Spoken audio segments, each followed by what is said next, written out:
Roger, Dun, dun, dun, dun, dun. What's up, everybody? Happy Wednesday. Hope you're all doing well. How you doing, Adam? I'm doing great. How are you doing? Great. It's Trump's America now. What does that Finally, mean? finally, we get to clean up the riffraff. I Does feel that like mean I'm driving around like Rorschach, Mhm. just looking out the window, being like, these streets, these dirty, filthy, degenerate streets. Trump's not even president yet? Adam's driving around like combination of Robert De Niro from Taxi and Rorschach, just fantasizing about taking out the I filth. can't wait for this filth to be Yeah. washed into the sewer and Hmm. flushed out to the ocean. It's like maybe you should just move out of LA if that's the concern. There's a woman with a baby carriage. Fuck that. What is this? This isn't a Sexual daycare. This is a reproduction. street for walking. Yeah, Why exactly. doesn't she get a job? Why does that baby get a job? It's already almost a year old and it's just sitting there saying goo goo. What is this Goo goo bullshit? When I gaga. was 1 year old, I was already stitching shoes in a factory. Yes. I was working as an informant to take down this degenerate government. Yeah. Anyway, I just have you seen I've seen the movie I Heart Huckabees?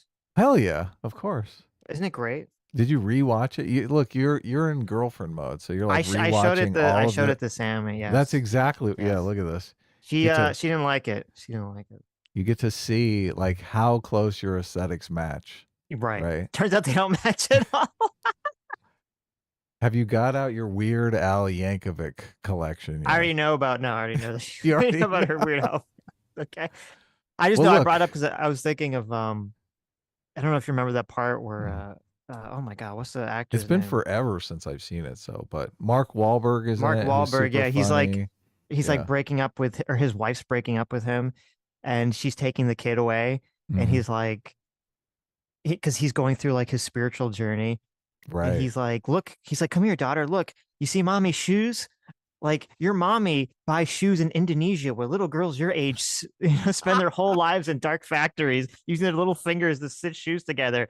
And his daughter's screaming like, no, don't let the slaves in the factory. And then she starts hitting him with like the giant stuffed bear. Oh God. I love Uh, that movie so much, but it's weird. It's a weird movie. It You have to is, have a yeah. very special taste, I guess, to enjoy it. It doesn't adhere to the traditional storytelling, which I always like movies that can get away with that because usually they're off the charts stylistically in some way that just overcomes that. Mhm. So, and I think I Heart Huckabee is one of those. Well, One it's of like those a that does it. super heady, existentially hippy dippy, Yeah. They we're all call it part an of the art film, universe. It's not right? an art film. Like when I think of art films, I think of, the film where someone is slowly walking through a house and they open the door and then there's like a chihuahua and there's a lizard on top of the chihuahua and it's eating a tiny taco and you're Yeah, supposed David to take Lynch. something away from that and you're like, "What?" Yeah. David Lynch movies are the perfect Yes. example of this. Yes. Yeah. Right. Or what's the Holy Mountain guy's name? Oh yeah. The Oh, old that, Topo guy. that is like a bridge too far for me. Like I Even like that, David even that, Lynch like Holy movies, Mountain too but far. The Holy Mountain is just Jodorowsky. Yeah. it like veers into cheesiness to a level that I just like. I like art films that maintain this coolness to them. Hmm. So, but that just comes off as like campy. Well, the problem I have with that, like Holy Mountain's a good example. If you guys haven't seen Holy Mountain, this Mhm. movie, I'm gonna tell you what it's about, and you're gonna say that sounds awesome, but trust me, it's not awesome. Okay. Yeah. Holy Mountain is about Jesus is resurrected, and he has to learn karate so that he can fight the Greek gods who have taken over the planets of the solar system. Right. Doesn't that sound Yeah. awesome? It does, Okay. but like you would not know that from watching the movie, though. No, no, That's the no, no. problem. Right. Because all these movies, it's like it's so weird that if you've seen Holy Mountain or El Topo, you'll see the weirdest shit you've ever seen in your life. You'll see a scene where a guy walks into a shrine and there's like a bunch of testicles in jars, and he says, and this god says, I've completed my shrine of 1,000 testicles. Yeah. Like, what the fuck? Or you'll see a scene where there's a tiny lizard wearing a sombrero and it's like riding around. No, it's not wearing a sombrero. That's in El Topo. In Holy Mountain is the tiny lizard and is dressed like Aztec gods, and they're in like a pyramid, and people are like being sacrificed to tiny lizards. Or you'll see giant robots that look like printing presses that are like mating with each other. There's like there's a you might have seen the GIF. It's There's a not GIF. spelling out the storyline that you just laid No, out. I That's know for it's sure. nothing to do with it. Yeah. You might have seen this GIF on Twitter. It's like if you ever seen the GIF of the old man, he's got like on his chest instead of tits, he has like jaguar heads, and he's shooting milk at someone. That's from Holy Mountain. And so like there's all this weird shit going on, but the problem is, and this is like you see this movie and it's the most insane shit you've ever seen, and yet it's so boring Right. because there's no context to any of it. It's just like random images, random shit. Like Jesus is just walking around and seeing random things happen without any sort of story, any sort of progress, and it's just horribly boring. And that's how I feel about all those art movies. Which, Yeah. to bring it back, I Heart Huckabees is not, because it is a movie that has a standard narrative about characters, going through Doing emotional things, journeys and solving character arcs and problems. all these Yeah. things. Yeah. So. Yeah, definitely. Under the Skin like falls into that same category where it's like just an amazing storyline if you actually know what's going on. But unfortunately, you watch the movie and you don't really know what's going on. It's basically about aliens that are harvesting humans to eat like human meat. Mm-hmm, And Scarlett Johansson is their like honeypot to capture the men and butcher them. mm-hmm. So, but and she actually has like this existential crisis, sort of coming to terms with what she is as like the bait to for the aliens to eat these people. But you watch the movie and you don't know any of this. Right, right. That's a completely amazing storyline. You're like, wow, that's pretty intense. But it's all done super artistically, so you don't really Yeah, get a feel of what's going on. what's the point of telling a movie that has this very interesting plot and then no one understands what the hell's about because you're so vague about the whole thing? Yeah, there are these scenes of the men basically being butchered that you're just like, what the fuck is happening here? But if they just did it, like, I think they do this in District 9, right? Where they show a scene in a lab where they've been butchering a bunch of the aliens to kind of studying them. And you're like, oh my God, this is fucking horrific, right? Mm-hmm. But they Mm-hmm. never really have that scene in Under the Skin. So you can really go, oh shit, When this you is say fucking what is torture. it when you say they're butchering them, what does it look like? You can't understand what you're even looking at. These men are kind of like floating in a tank and then like a hook comes out and like pulls all their skin off. Oh my God. Yeah, so then you see like the skin floating in the tank and you're like, what just happened there? What the fuck what happened? What was that? Mm. So you don't really get a taste of what's going on. Like but it's one of those movies that I'm kind of fascinated by because the pacing and the style is so interesting. Oh god, there's some scenes that are just you're basically struggling to figure out what's going on. You're like, what is going on? And they just give you enough to tease you to keep you going. Like Scarlett Johansson kind of figures out that she's like not really human, and like she seduces a guy and she's like, I'm gonna have sex with this guy to kind of figure out what I am. And the guy can't have sex with her because she like doesn't have a vagina or anything. Mm. And she's like, what is this? So it's bizarre, and you're going, okay, well, they got to bring this all together by the end of the movie. But unfortunately, no, they don't. So I just went immediately to the internet. Thank God we have the internet now, right? I'm like, what the fuck is happening in this movie? So, Mm-hmm. and I guess it's based off of previous source material, a novel or something like that, where they're more explicit. So they basically spell out, this is what's happening in the movie. Who does What this appeal? Like, who does that style of filmmaking appeal to? That's what I don't I'm understand. not sure. Like if it was a like a legitimately laid out like a sci-fi narrative where everything was just clear, like I'm always saying, clear. Mm-hmm.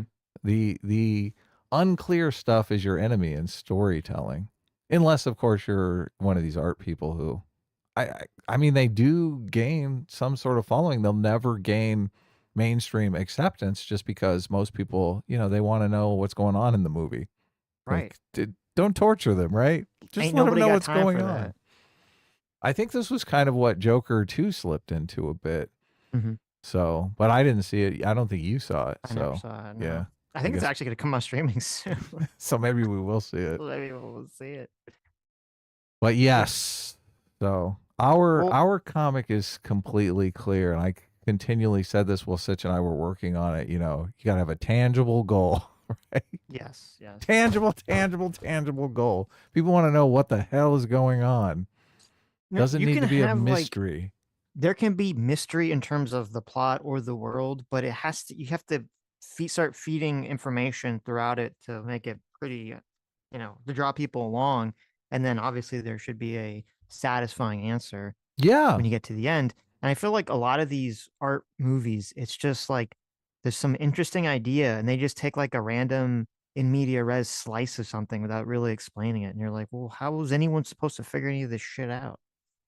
Yeah. It's And super sad, especially if it's a great like looking movie, great right. acting, great special effects. You're like, "Oh, I'm totally into this." But it just story-wise it falls apart. Well, that's how I feel about 2001, even though it's like this classic movie, Yeah, right? 2001 could have been clearer. I mean, it's clear enough for me, but this is why I'm always saying you got to just hit people over the head with I it. mean, the end of they don't, the end of the movie is he goes into, um, The end a of the movie is not super yeah, clear. the Definitely. astronaut goes Yes. into a wormhole, which first of all, and also it's another like staple of art movies. They're like way too wanky about the visuals. Like, okay, you can go through the wormhole for like a minute, 2 minutes of like cool lights. That's fine. No, But it's like 45 minutes. it's like a 10-minute sequence of going through the wormhole. I'm like, okay, like I get it. I get it. Right. Maybe if I was high, you could vibe out this, but if you're just watching a movie like normally, you're like, oh my God, I'm like taking out my phone and checking my watch. I'm like, let's go on here. And then he's like, he gets in that weird room, the weird white room that you're like, okay, I guess aliens made this room for a human. And it does the weird thing where it's like time is passing, I guess, because he's been there for like ever. And it keeps just cutting that like every time the camera cuts, he just gets older and older and older. And then the monolith structure shows up and it like absorbs his life force out of him, and then he becomes a space baby. And you're like, what the fuck am I supposed to infer from all this? Yeah. Yeah, the ending definitely needs work. So, Mm-hmm. the the pacing of that movie, I mean, the pacing just super speeds up over time. If you go back and you watch old movies, you're like, "What the this pacing just seems completely like molasses here." Yes. So, Yes. they show every person walking and walking indoors and walking through halls. It's like we don't do movies like that anymore. So I do think 2001 suffers a bit from that. Just the pacing in 1960 was different than the Right. pacing today. So today it Oh, would just be like cut a lot of this shit out, or sure. they would bring Sure. the special effects guys in and they would put something together that you were like, oh my god, that would Mm-hmm. really entertain you for 15 minutes.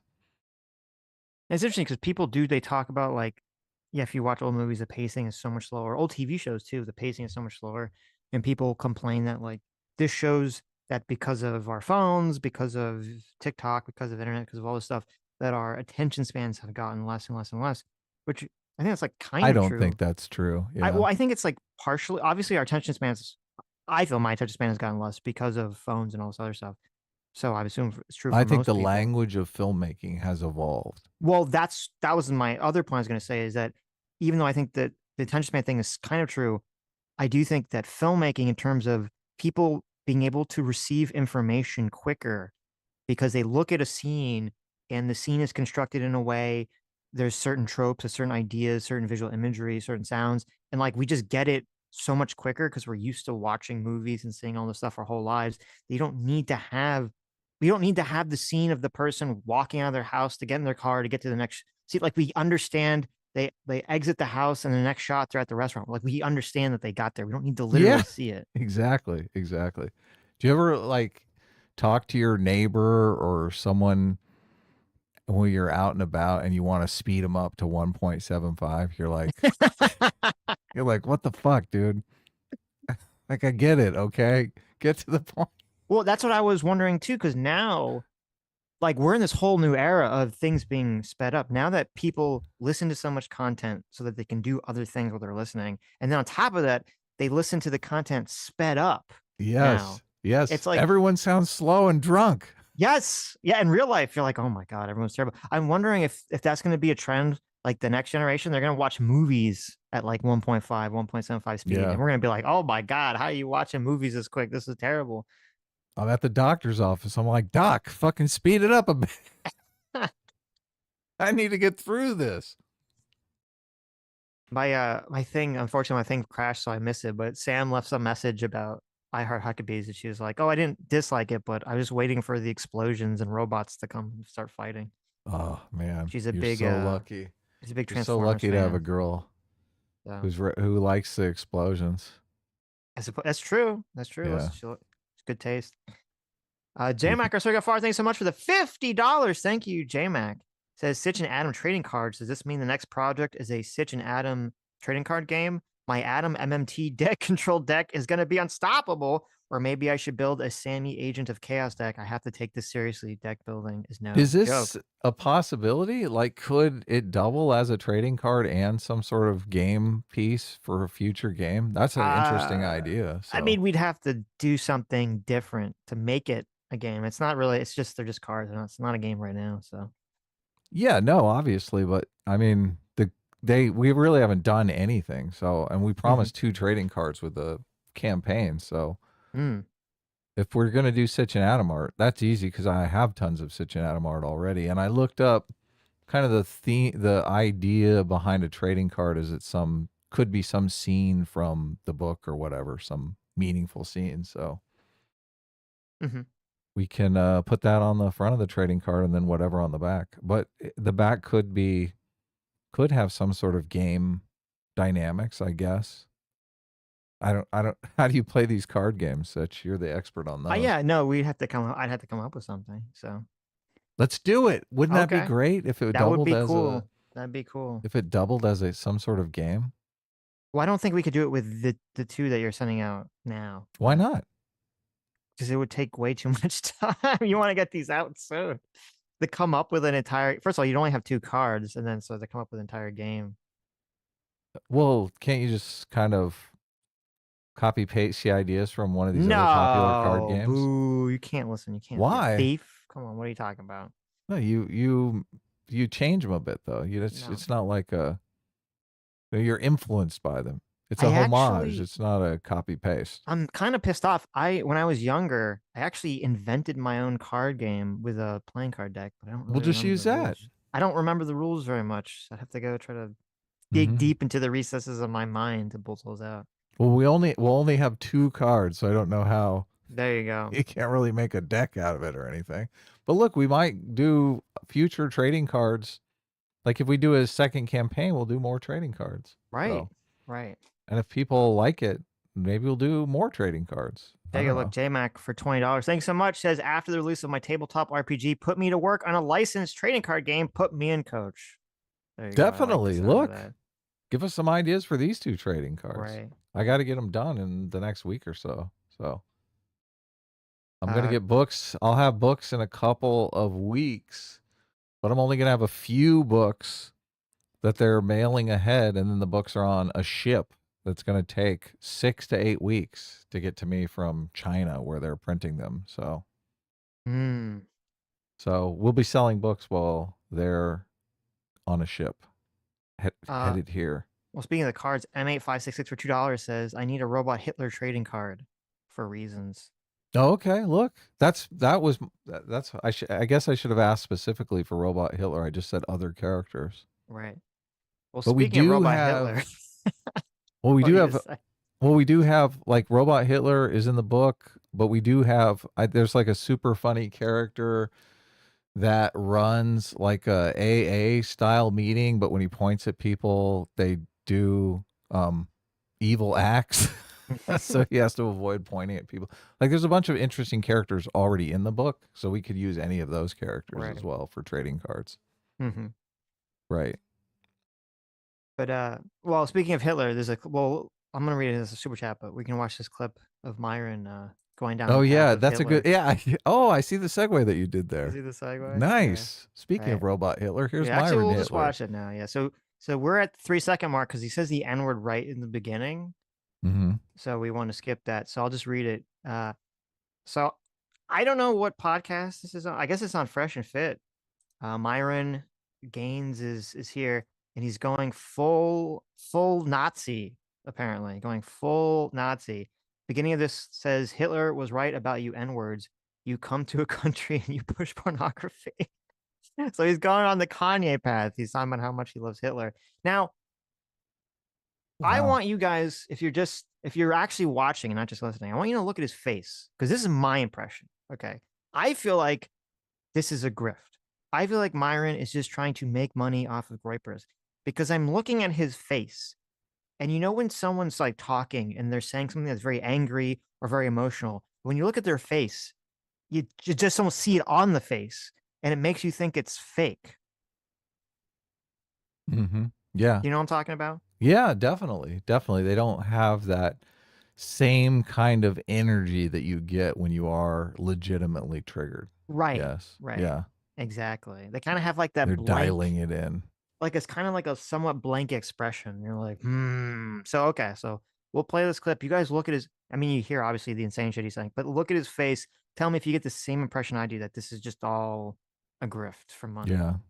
We'll be able to tell. Sitch and I are considered the most authentic content creators on the internet. That So is true. we'll be able I think to in all figure of this human out. history, actually, Yeah. No. Yeah.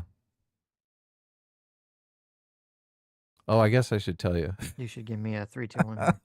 Ah, boy, he really out of the gate.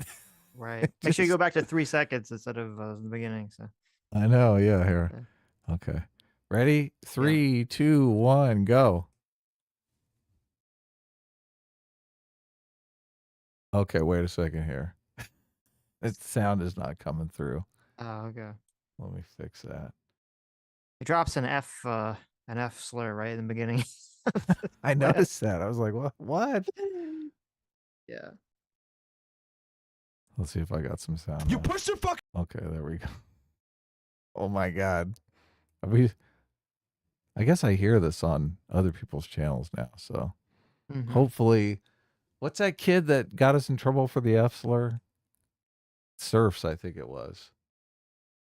Lance said the F slur on our show. No, Sargon said the F slur on our show, and he got our show taken Oh, down. that's right. He got it taken down because he narked on Carl on like Twitter or something. Yeah, Carl invited us on his main channel to promote our podcast. What a nice guy, right? And the very next day, the stream gets taken down because fucking Lance is a jack off. Right. Anyway, Thanks, Lance. he's got to save the world from insulting slurs. Mm-hmm. All right, 3, 2, 1, go. You fucking faggots. You guys come into a country, you push your pornography, you push your fucking central banking, you push your degeneracy, you push the LGBT community, you push all this fucking bullshit into a society, you destroy it from within, and then you guys go ahead, and then you band together, you practice nepotism, you keep each other at the highest levels of echelons of government and everything else, you protect your fucking selves because you silence free speech, you silence anything that criticizes you, and then you get rid of them, and then you go and use stupid terms, fake terms, like anti-Semitism, when half you motherfuckers aren't even really Semites. I'm the Semite. I'm the fucking real Arab here. You motherfucker Ashkenazi Jews, you assholes are European. Trying to sit there and say that you're fucking, oh, we're Semites. No, you're not. You're fucking not. You fucking lying fucks. And if we fucking say the truth that these dreidel spinning, yarmulke wearing, kibbutz inhabiting, genocidal fucks with their stupid curly little fucking sideburns, if we say the fucking truth about them, they ban us everywhere. These evil fucking dickheads. Fuck Zionists, man. Fucking faggots. Oh, wow. And he caps it off by calling him Zionist. He's like, oh, this is a socially acceptable way to call out the Jewish people. I like that as he's like screaming about the Jews, he has the literal white dog that Buffalo Bill had in the bottom left corner of the screen. Oh, he does? Yeah, look, he's got this little white dog. It's the same dog that Buffalo Bill had, the little foo-foo dog. Mm-hmm. That's like, oh, let me tell you about how much I hate the Jews when my little dog is just Oh, you're right. He does. Holy shit. sniffing around here. He's got a purse poodle. He's got a little purse poodle, yeah. Huh. Daddy, are you doing another rant about the Jews? Okay, so what do you guys think? Because I don't know, this reads to me his reactions, his face reactions. They just read very insincere to me. Yeah, it's almost like he's like looking off a teleprompter or something. Yeah, he keeps looking off the side. You think there's like Nick Fuentes Is standing this there. He's got like working? like really big cue cards, and he's like throwing through them. Like, all right, let's talk about the dreidel spinning. Yeah, yeah, yeah. Okay, so they killed the Gazas, genocide. Yeah, yeah, yeah. This isn't on YouTube, right? This is like, I would imagine probably not. yeah, they've gone probably full Rumble, right? Hmm. Yeah. This is like the Rumble thing. Mm-hmm. Come to Rumble. Looks like he's reading a script. Yeah, it does look like he's reading a script. That makes it even more insincere. He's like, "Oh, I was really cooking on my Jew hatred." He's in the shower. He's like, "Oh, I got a really good, I got a good rant against the Jews. Let me write this down." Wow. Oh God. Okay. So there's Myron Gaines going full. Well, look, you should have put Myron Gaines. You should have voted for Myron Gaines, Adam. Oh, I I mean, mean, I it's guess he didn't really really too need your late. help, Yeah. right? He didn't need your help. Already gone. He's already gone full mask off. Mm-hmm. Is he? So he's an Arab? Hmm. I I mean, he guess he said he is. was. I don't know. I thought he was just a black guy, Hmm. but unless he was doing like Or he's just a black American, right? I thought he was just a black American, yeah, but maybe not. I guess Hmm. not. It says according to Wikipedia, his name is Jesus. I don't even know how to say his name. His name is Amro Foodle. What? That's a name. Amro Foodle. Okay, interesting. I So thought he we. was going full Yakubian or something. So So are we gonna look? People want us to look at the picks, the presidential cabinet picks that Donald Trump is making. You want to just look at his? we can do some of that. Yeah. How do you? Well, yeah. I see. Vanessa I've says seen. he's North African and Muslim. Someone else said he's Sudanese. Oh, okay. Oh, there's Got that also Yakubian energy what's percolating. going on here. Trump and Biden meet at the White House for the first time. Can we watch this? You know what's Is it going on with the Trump sure? meeting? Is it on YouTube? Where Elon is it? Musk to lead new. This is the thing that's so torturous for me, Sitch. So you know how big an Elon Musk fan I am, right? I know you love Elon Musk. Okay, he's got guys don't know this. Adam actually has a Doge tattoo like right above I do his not. on his back like a tramp stamp. Fake news. I do not have a Doge tattoo. Look, I've read like I think 2 books, maybe 3 books on Elon Musk. So I believe I know a lot more about Elon Musk than Sitch does. I'm sure Sitch you do. I've is never read no basing book about him. right. Sitch is basing his hatred of Elon Musk just Uh-huh. on some random tweets On just the stupid shit he says on X. I know. on Twitter. Yeah, I exactly. know. I can't But believe it. I think people are like I see people as whole human beings, right? Oh, look at this guy. Look how evolved he is. Well, so when Elon Musk makes his patents open source so that other Mhm. car manufacturers can use them because he literally cares about the environment, that that outweighs a lot of the stupid shit he says on Twitter. So I feel like I have a more well-rounded Look at this one. view of Elon. Like a well-rounded my view. How is Sitch, that? he's such a narrow. Sitch doesn't see the blanket truth. Okay, I'm trying not to make this like a insulting towards you. I'm I'm trying trying not not to to make make it it. insulting. I'm just saying that I'm your trying not to. narrow-minded, tiny, insignificant, insect-like perspective of this mammoth, this titan of industry that I've read his book upon is just woefully ignorant, Sitch. But I'm not trying to be insulting. Are you paranoid much? Gee. Well, you have to admit if I've absorbed like hours of content based on Elon Musk. I thought you were gonna say hours if Elon's come, but yes. No, obviously. That's Okay. just, oh my god, you're so disgusting. I'm just wondering why the nose tramp stamp was there. Oh my god, you're terrible. Yeah, no. If I have a better picture of the Elon Musk situation. I just think, obviously, it is easy, I think, for people to hate on people that they really know nothing about. So, Of course. yeah. And if you just know the bullshit from Twitter, then probably you have a completely different picture of Elon Musk. But I could never say, a lot of people say Elon Musk is dumb. Hmm. And Well, I I don't think just, he's dumb. yeah, I mean, unfortunately, he's saying dumb shit on Twitter, but I don't think he's dumb. no, of course not. Yeah. And I would hope, just from reading these books, that Elon Musk would dig into the situation. They're talking about making him some head of a department of government efficiency.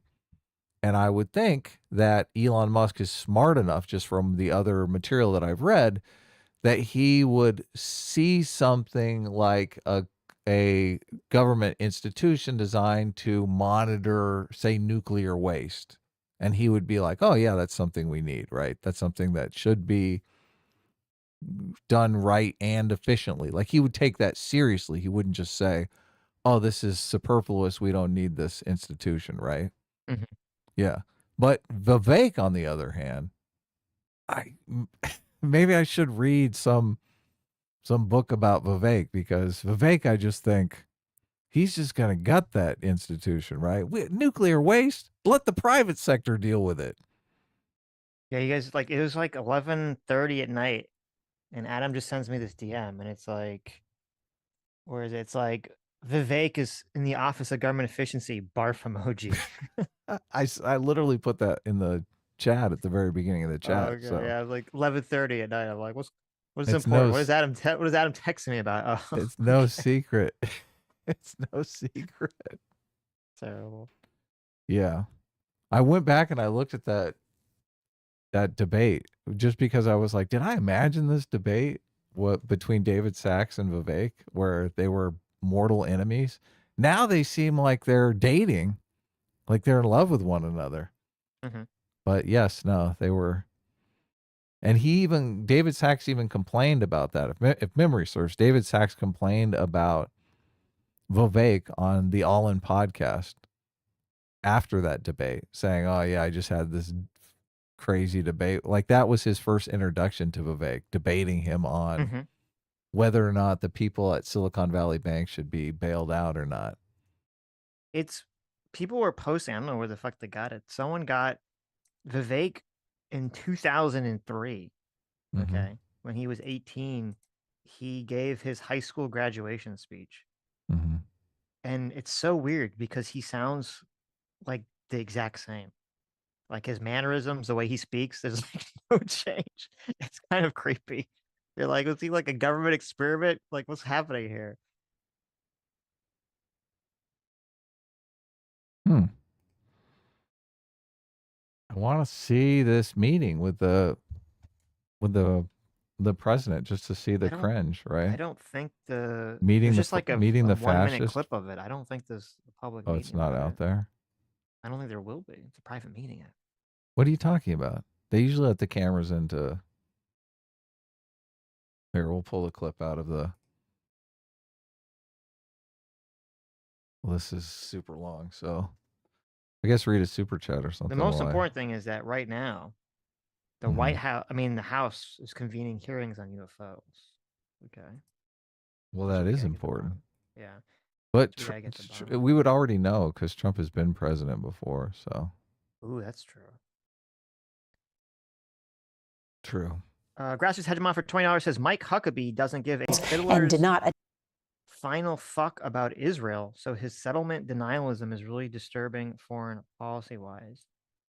He doesn't give a fuck about Israel. I would assume Mike Huckabee, who's like a big, he's like a preacher, isn't he? He's an evangelical, like Oh Baptist yeah, preacher. Mike Huckabee does care about Israel. Are you I would kidding me? assume, yeah. I They're assume all he'd the be proto evangelicals over there. right. I assume he'd be like a massive Israel simp in terms of just assuming, the Jews have to have Israel so Jesus come back and all that stuff. What's up with this?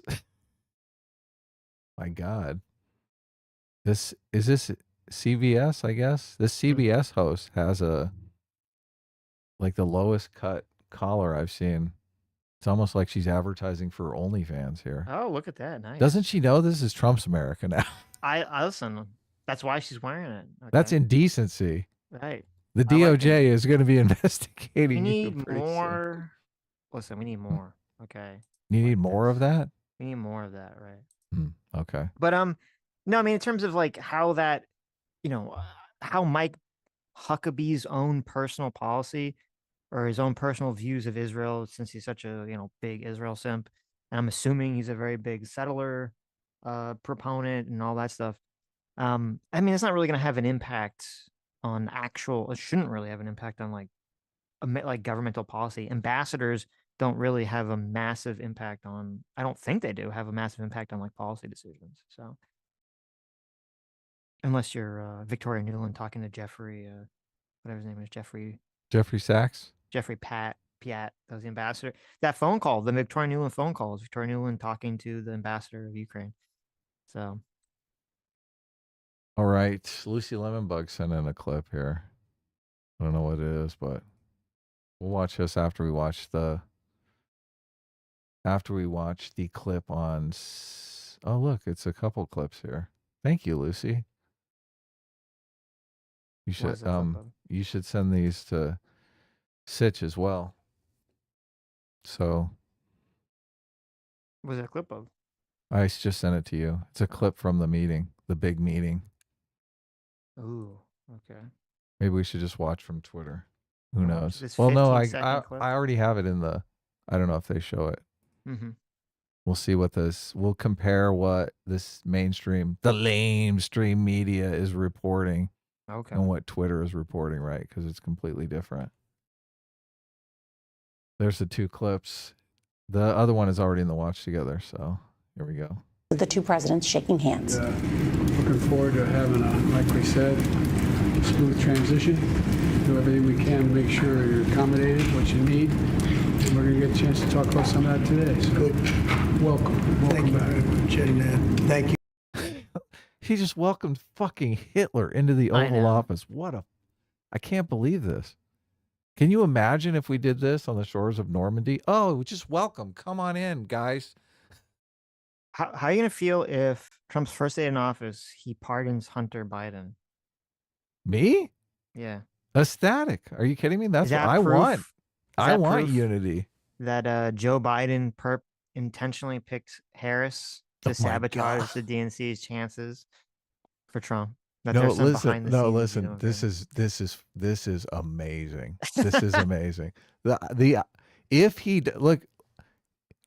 Even if Hunter Biden and Joe Biden are completely innocent, like he should pardon Joe Biden just to throw some fucking shade his way, just to say, oh yeah, he's probably guilty. Just throw a pardon at him. My predecessor, Joe, he's a guy who's got lots of problems. Okay. Exactly. Lots of problems. But I'm a big guy. I'm a gracious guy. I want to put America first. I want to put us behind me. So I'm going to pardon Joe. Okay. Joe wouldn't he's not such a nice guy. He wouldn't give me a pardon, but I'd give him a pardon. Okay? Oh, that's so beautiful, Sitch. That's not going to happen. There's no way that's going to happen. That would be the best. Fuck you. It would be pretty funny. We looked into him. He's guilty as sin. But listen, he's an old man. Okay. He's only got a few more years left. I don't want to take those from him, put him in jail. All right. He doesn't even remember what he did anyway. He doesn't even remember his crimes. Yes. Corrupt to the core, but can't remember any of it. Yes. Oh, that would be so good. That's Trump's America right there. Thank you very much. And politics is tough, and it's in many cases not a very nice world, but it is a nice world today, and I appreciate it very much. A transition that's so smooth, it'll be as smooth as it can get, and I very much appreciate that, Jim. You're welcome. Thank you all. Now, simultaneously, they're all yelling, "You called him a fascist 4 days ago." Look at this. What is this expression? Joe's just sitting there like, yeah. And Trump's like, oh, I want to get the fuck out of here. These fucking losers. He hates Biden. He totally yeah. hates Biden. Oh, He's yeah. convinced that Biden cheated in the election. Mm-hmm. He's like, this fucking cheater. I don't know. He might have done him a favor because he would not be if his first term just rolled into his second term. His second term would not be as productive as like this cooling off period has prepared him for a second term that like he's ready to get a bunch of shit done now. Mm-hmm. And look, he's got the House and the Senate. He would have if he rolled into Joe Biden's term, he wouldn't have the Senate. There Right? was a story yesterday that has turned out to be fake news today. Mm-hmm. The story was that Jill Biden had given some invitation to Melania Trump to like have a dinner or meeting or something at the White House. Just the wives. And Melania it was going to decline and not go to it. And on Twitter, there was an unnamed source that was claiming to the New York Post that the reason she declined to go was because she was upset about the FBI's raid on Mar-a-Lago Mm-hmm. for the documents case. Wow. But today, her office, Melania Trump's office, has put out an official statement saying Mrs. Trump Fake will not be news. attending today's meeting at the White House. Her husband's return to the Oval Office to commence the transition process is encouraging, and she wishes him great success. Okay. In this instance, several unnamed sources in the media continue to provide false, misleading, and inaccurate information. Be discerning with their sources of news. Well, actually, now hold on a sec. That's not an actual denial, right? Because she didn't say what is false. She just says there's some people that are saying false things. That makes me think that maybe that story was actually true. Oh, she's hedging, huh? Because if it wasn't true, like if it had nothing to do with the Mar-a-Lago raid, the FBI, or anything, why wouldn't she just say that? Like directly, just say it has nothing to do with it. Yeah. Yeah. Look, be clear, right? Right. Dispel the rumors. Hmm. Very interesting. So I don't know, maybe. All right, I got the first clip up at 16 seconds, and it evidently has something to do with the war in Gaza. What the fuck just happened? Reporter to Biden, can you get a hostage deal done by the end of your term, Biden? Do you think that you can get hit in the head by a camera behind you? What? Holy shit. What's that about? All right, let's see. Old man's like, get off my lawn, bitch. Mm-hmm. 3, 2, 1, go. President Biden, do you think that you can get a hostage deal by the end of your term? You think you can get hit in the head by a camera behind you? All right. Thank you all. Think you can keep from getting hit in the head by a camera from behind you? Wow, he is that. What does that even mean? It means watch your back, bitch. Well, How dare you ask me? That makes me think that she's like, we can't see, but it makes me think that she's like leaning over, like really in an awkward position, and the guy's like trying to take pictures, and he's like really close to smashing her in the head. Mm-hmm. I think that's probably what it Biden means. operative. Right. Or maybe that's the code for the CIA to step to in take her out. and take her out. Yeah, you As don't know. soon as she walks out, she just gets like sniped in the back of the head. Yeah, exactly. I think that'd be a little too obvious. They're gonna have to at least wait 24 hours before someone finds her. She Sure. commits suicide. Yeah.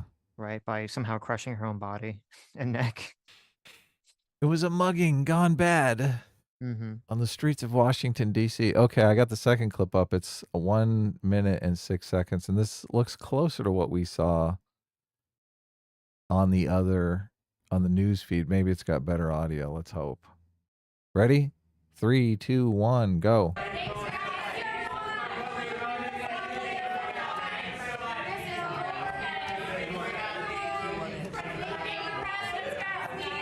Everyone just yelling.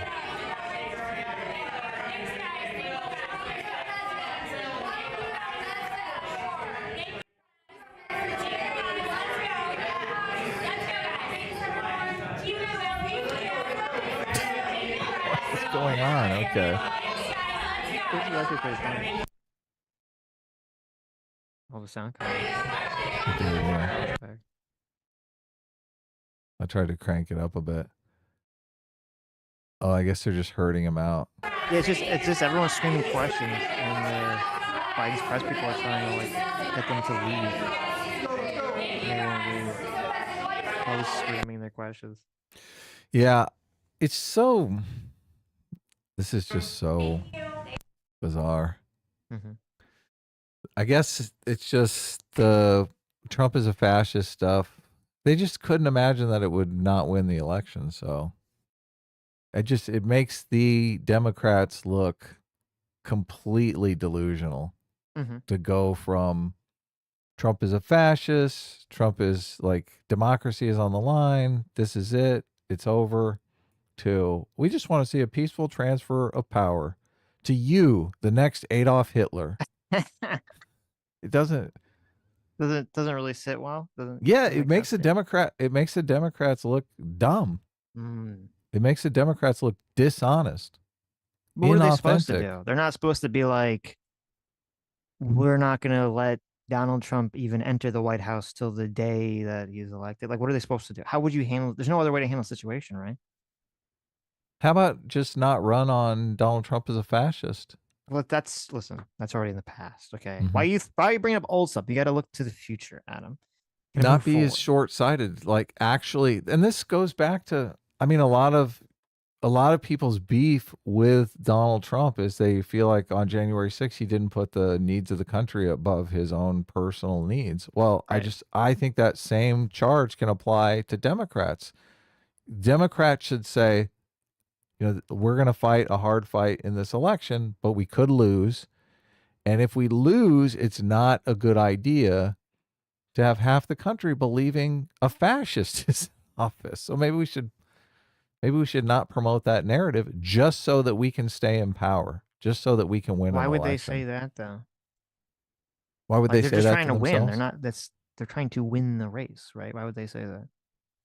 Because they should put the argument that I'm making I know. I understand is the that argument they you're should making. put the Country before their own yeah, interests. the Right? country before their own interests, right? Right. The needs of the country before their own interests. Yes. Should the Democrats? Hmm. I agree with you, like on a moral high ground perspective. You're Hmm. correct. Should the Good. Democrats engage in that behavior for the good of the country when the whataboutism, when their opponent Donald Trump does the exact opposite and doesn't engage in that behavior at all? Yes, because they're the ones that are making the argument that Donald Trump is a piece of shit for not doing that. They obviously, if they're going to do it, then they're pieces of shit too. Well, in terms of I don't agree with the fascist label, right? But like, if Donald Trump had lost, he would not have put the country's interest before his own. He would have said that everything was rigged. He'd be out there, demanding a billion recounts, doing all these lawsuits, saying everything was rigged against him, pointing to all these accusations of fraud, basically trying to continually tear down everyone's faith in the country and the institutions and voting and all these things. He'd be doing literally all the things that you're saying, that you're criticizing the Democrats for potentially doing, even though now they're not doing it. Mhm. Because now they're saying, okay, we lost, peaceful transition of power, good game. And They're like handling the Versus situation it. well. So it seems weird that it doesn't seem weird, but it seems, I'm not sure if it makes sense for the Democrats to be held to some standard that Donald Trump and the Republicans are not going to be held to at all, or that they're just going to get a pass on it because we kind of in our minds accept that Donald Trump is like a big asshole, so it's okay that he does all this stuff because at least he's a consistent asshole, right? You can't bitch about Donald Trump not putting the needs of the country before his own selfish needs, and then put your own selfish needs before the good of the country because Donald Trump did it. So if they said, so instead of them saying Donald Trump's a fascist, they just said Donald Trump is, a guy who doesn't give a fuck about America, puts his own selfish needs before it, will destroy the country with his own selfish desires. If they said that specifically instead of calling it fascist, you'd be like, well, that's not Yeah. true. So then Yeah. that's Go fine. ahead. Yeah. Make Okay. that argument. Yeah. Interesting. When they say fascist, they Mhm. are implying that Donald Trump is going to put brown shirts on the street and Right. go around killing his political opponents. Mm-hmm. I think that's just a bridge too far. Like that's just you're you're tearing apart the fabric of the country just for your own selfish gains. And it's so bizarre because they always constantly say that this is what the Republicans do, right? They're fear mongers, that they're just stoking fear in people to drive them to the polls when Mhm. that's exactly what they're doing. Mm. Yeah, I don't I do want to go back to the standard where people, politicians, at least optically, Mhm. right? I don't believe in a world where politicians don't put their selfish interests before the needs of the people. I just think we've developed a system that aligns their selfish interests with the interests of the public in the Right. way our system works, right? They come Mhm. out, they pitch certain policy prescriptions to get elected, right? Mhm. And then to get reelected, they have to fulfill those policy prescriptions. So it kind of aligns their selfish interests with maintaining their status and staying in office and staying in power with the interest of the people who want to get these various policy prescriptions put forward, right?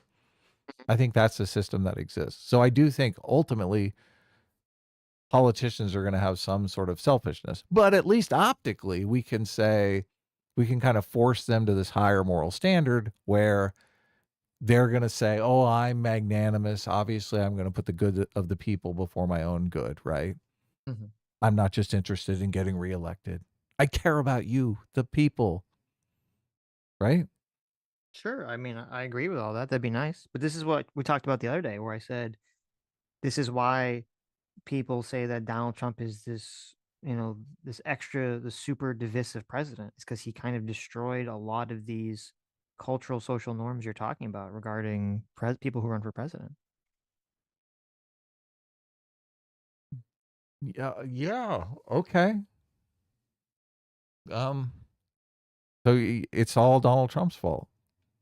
It's not all his fault, but he's definitely the catalyst that has started a lot of this stuff, and then the Democrats and the left have like an overreaction to it, and then that causes We're an getting some breaking overreaction news. from the right, so it kind of just feeds it. It's like they just amplify each other. Right. Yeah. Well, I mean, I guess you can say, you're saying that they shouldn't disarm, that they should be able to put their selfish needs ahead of the country No, I'm because, saying that well, on a how moral is it? level, I agree with you. Everyone should do the right thing, 100%. Mhm. What I'm saying is, would the Democrats on a political level, on a strategic level, be served if they disarm and they do the right thing, and Donald Trump is just a huge piece of shit who doesn't do the right thing, and everyone knows he's not going to do the right thing? Like every person, even all the Trump supporters, seem to acknowledge that if Donald Trump lost the election with zero knowledge about voter fraud, the next day he would have been like, "It's stolen, it's rigged," blah blah blah blah blah. Right? Like no one even has the illusion in their mind that Donald Trump would accept the election results if he lost. Yeah, I agree. So the Democrats should call him a fascist. I don't think they should call him a fascist. I think they should be more um, specifically correct on their attacks on him. Because I agree with you that the fascist accusation does call into account sort of the brown shirts on the streets and all that stuff, which is not true. And I don't think anything like that's going to happen. Yeah. But J-Mac in they the should chat definitely says, they should definitely call it out. they said Romney was going to put black people back in chains. They Mhm. called Bush a fascist. This stuff isn't news. Well, I would kind of agree but disagree with that, because it's true that people did call Bush a fascist, and the Biden made that comment about Romney in chains. But if you remember, when Biden made that comment about Romney saying he's going to put black people back in chains, like everyone in the media, even the left-wing media, was like criticizing Biden for saying that comment, because that was like too far. You're like, oh my God, Biden the gaff machine saying some stupid shit again. Like people who maybe like older people remember, Biden was known for a person who constantly puts his foot in his mouth and says like stupid, weird shit. Like that was what he was known for when he was Obama's vice president. Yes, And the so gaff Biden, machine. Right. So Biden was heavily criticized for that. And for Bush, I mean, I remember a lot of like left-wing pundits calling Bush a fascist and Hitler because of the wars. I don't know if I remember any Democrat politicians saying it though. And it wasn't widespread. It wasn't as widespread as these attacks on Trump were. Hmm. So I don't I know. just pulled up a clip on Trump appoints Musk Ramaswamy to lead Mhm. Department of Government Efficiency. So Mm. you want to watch a little bit, see what it's all about, Okay. or do you want to read like an article or something? Did you send it to me? No, I put it in We're the watch getting some together. breaking news into the newsroom, Rich, and we are getting updates in rapidly, and we are hearing. So he's got some tweet on the screen that says Trump announces Elon Musk and Vivek Ramaswamy will co-lead the Department of Government Efficiency. Like as soon as I saw this, I was like, motherfucker. Motherfucker. God. This is from Cami Mondo. She's saying that Trump has announced Elon Musk and Vivek Ramaswamy will co-lead the Department of Government Efficiency.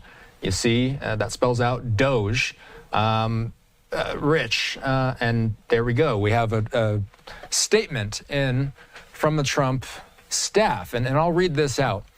Trump says, I am pleased to announce that the great Elon Musk, working in conjunction with American patriot Vivek Ramaswamy, will lead the Department of Government Efficiency, DOGE. Together, these two wonderful Americans will pave the way for my administration to dismantle government bureaucracy, slash excess regulations, cut wasteful expenditures, and restructure federal agencies, essential to the Save America movement. This will send shockwaves through the system and anyone involved in government waste, which is a lot of people, stated Mr. Musk. It will become potentially the Manhattan Project of our time. Republican politicians have dreamed about the objectives of DOGE for a very long time to drive this kind of drastic change. The Department of Government Efficiency will provide advice and guidance from outside of government and will partner with the White House and Office of Management and Budget to drive large-scale structural reform and create an entrepreneurial approach to government never seen before. The third paragraph. I look forward to Elon. This whole thing. What's going on? No, let's keep going. Okay. No, what are you doing? Don't back it up. I want to hear the whole thing. Okay. $0.5 trillion of government spending. They will work together to liberate our economy and make the U.S. government accountable to we the people. Their work will conclude no later than July 4th, 2026. A smaller government with more efficiency and less bureaucracy will be the perfect gift to America on the 250th anniversary of the Declaration of Independence. I am confident they will succeed. All right. Okay. Now, look, I heard this statement and I immediately thought of 2008. I don't know if you remember 2008, but it followed 8 years of George Bush and the Republicans slashing regulations, specifically in the financial industry. And I was thinking, man, my whole life, I wished I had bought more stock when the market crashed in 2008 because I would be a fucking bazillionaire, right? Mhm. It was very terrifying. I bought like a little bit here and there, but those stocks that I bought are just like through the moon now. So look, I'm gonna get another bite at the apple. I feel here, Sitch. I can see this kind of slashing and cutting Mhm. totally leading to a second stock market crash, Mhm. a nice big stock market crash. All the stocks I want to buy on sale, and this time around, I am going to become a millionaire. Look at that. What do you think, Sitch? I think that's good. I think it's good to have a positive attitude. Optimism, Yeah, yeah. optimism. I'm Just gotta make telling sure you. that you like can cash out before the crash comes, right? You gotta be Oh, able to figure don't out you the worry. timing. Don't you worry. I'm going to be on top of that timing. Mhm. I didn't lose a lot of money in the 2008 crash. So, Mm. yes, I kick myself for not making more money when Right. we were scraping along the bottom for so long. Right. Interesting. So what is your take on this? We'll see, I guess. Mhm. I mean, I think realistically, what is going to happen? Well, I don't know, because I mean, they're going to have to produce results politically. Because I think realistically, what's going to happen is it's just going to be it's such a mammoth task that, and you get into the muck of it, and it's going to be like impossible to untangle, and you're basically just going to have to do things where it's just like across the board 10% cuts on everything because you can't actually go through everything on a line by line. It's just too much to go through. And maybe that will be good. Maybe they'll be able to figure out how to get by. I think a lot of organizations, you could just throw 10% cut on shit and people will figure out, where to cut things and they'll manage. Yeah. Well, Will that I have a also meaningful impact on the debt? Yeah, skeptical, but I don't know that you can do, because Vivek Ramaswamy, if you remember, was Mhm. talking about redoing the entire budget every single congressional year, Which is right? impossible. Yes. Yeah, which is just completely impossible. If you know It's any, impossible because it's too much. It's like literally just impossible to go through everything every year yeah, and to reevaluate like you would have to have an organizations whose job would be 24/7, 7 days a week to just reevaluate everything in order to go through it because everything's so massive, which obviously a lot of the people don't like that the government's that massive. So, yeah, I don't, it's obviously difficult being a CEO of a company. You have to know a lot of things. You have to really know the details of what's going on inside of your company. I mhm. mean, this is kind of like becoming the CEO of 50 companies, right? Like no human being can become the CEO of 50 companies, right? Right. That's just an impossible undertaking. 50 companies that all do very different things Yeah, and have yeah, the most complex organizational structure of any company in the entire world, more employees than any company in the entire world. And oh, you're not really the CEO, so you can't just demand a 10% budget cut. You have to convince Congress to do it, essentially.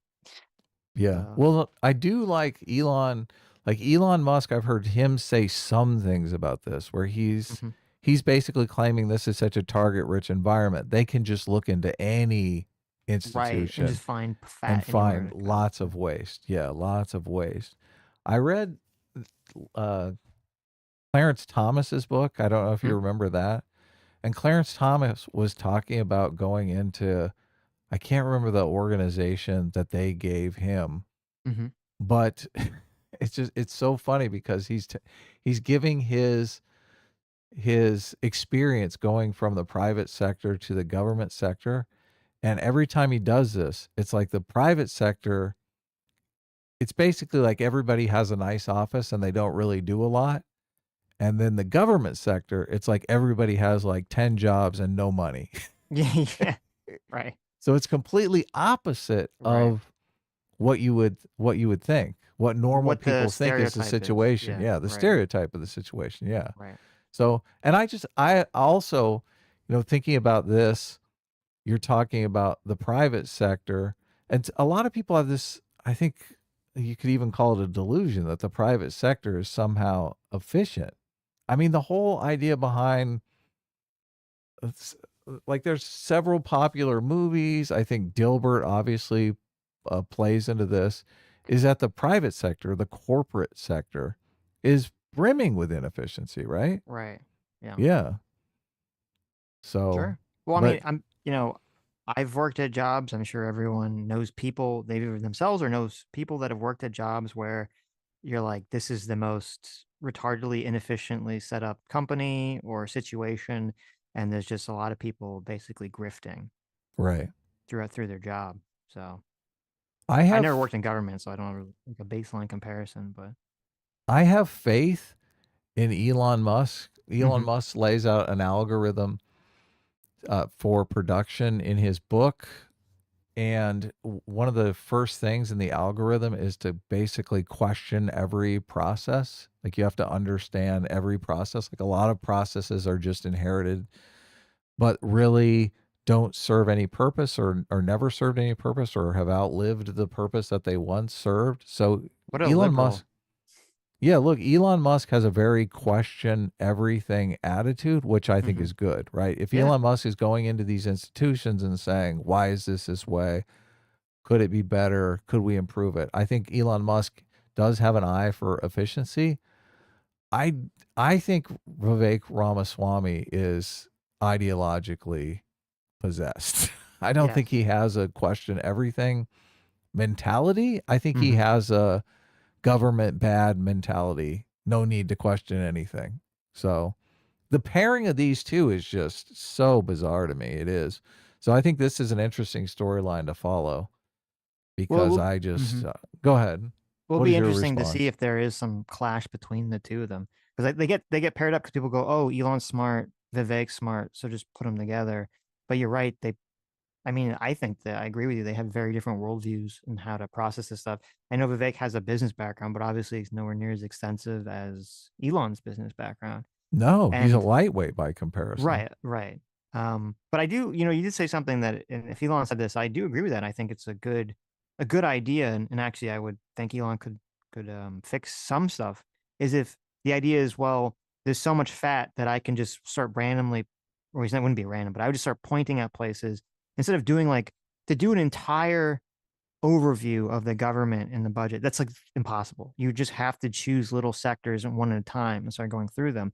And I do think that that actually could be incredibly effective and that Elon Definitely. could create a department. And maybe this will be um, some beneficial thing that comes out of the Trump second term that will outlive Trump and continue forward. Is that if he can create this department of the government that just one at a time goes through, pieces of the government and does these investigations and is able to trim, 5, 10, 15, 20% of the fat off of, sectors one at a time. I mean, that's beneficial. That's good. That's good stuff. So I would definitely applaud Elon if he could figure out how to do that. It'll be interesting if they start cutting and slashing jobs and then the private sector doesn't want to absorb those employees. Like there's no jobs for those employees in the private sector. Mm. Then you're going to have a raise in unemployment that Right. Donald Trump is not going to be happy about, right? Mm. So, That'd be interesting. yeah, Huh. fascinating. So, let's listen to a little bit more of this and see what their reaction is. I don't know live now. I don't even know what this channel is. Oh, live now from Fox. So, this is Fox's reaction. So, everyone's going to be like, oh my God, Vivek. Everyone on your knees. It's Rich, Vivek coming in the room. Mm-hmm. this is breaking. Doge. Vivek saying we will not go gently. What do you make of the Department of Government Efficiency, Rich? Well, a couple of things. First of all, Elon Musk, I think it was intimated by Donald Trump during the campaign that Elon Musk, if he were elected, if Donald Trump was elected, that is, would take this some sort of a position involving government waste. I'm a little bit surprised about Vivek Ramaswamy because thinking about his political future, he's someone who had very little name recognition outside the business world. Now, because he ran for president, because during his presidential campaign, he often defended Donald Trump when Donald Trump would not participate in the debates, he is now somebody that I think and I think it was certainly probably on Donald Trump's long list of potential vice presidential candidates. But I'm a little surprised by. This is interesting too because I remember Vivek being like the biggest Donald Trump cocksucker in all of these fucking debates. Mm-hmm. And now he's employing him to basically keep an eye on Elon. Well, is that how you interpret it, or is you interpret it like I'm interpreting this as a smart political move from Vivek? Vivek is like, okay, I want to be a rising star in the Republican Party. How do I do that? Do I get to be the secretary of some cabinet position where it's kind of vague? What does Secretary of State do? What does Secretary of Interior do? Most people go, I don't know. Right. And everything's on their shoulders. What better way to gain a lot of good publicity than to be assigned with Elon Musk, someone who the right is like gaga over, and your entire job is just to cut government spending? Like that's the perfect role to No, it gain is. Yeah. popularity in the Republican Party. I mean, assuming they do it. If they crash and burn, then obviously that's all washed away. But Yeah. Look, I guess. Well, Elon was obviously instrumental in this pairing. So I Mhm. think Elon's motivation is probably like, I don't have a lot of time. I got three companies going here. So Vivek definitely has a lot of time on his hands. He spent the last year running for president, right? Right. He's got nothing going. He's like, let me look, I will be in charge of this. I will be the administrator on the ground. Elon can be my advisor. Well, he's off running his companies. Mm-hmm. So that's kind of my worry right there, right? Right, because you trust Vivek Elon, is, you don't really trust Vivek. yeah.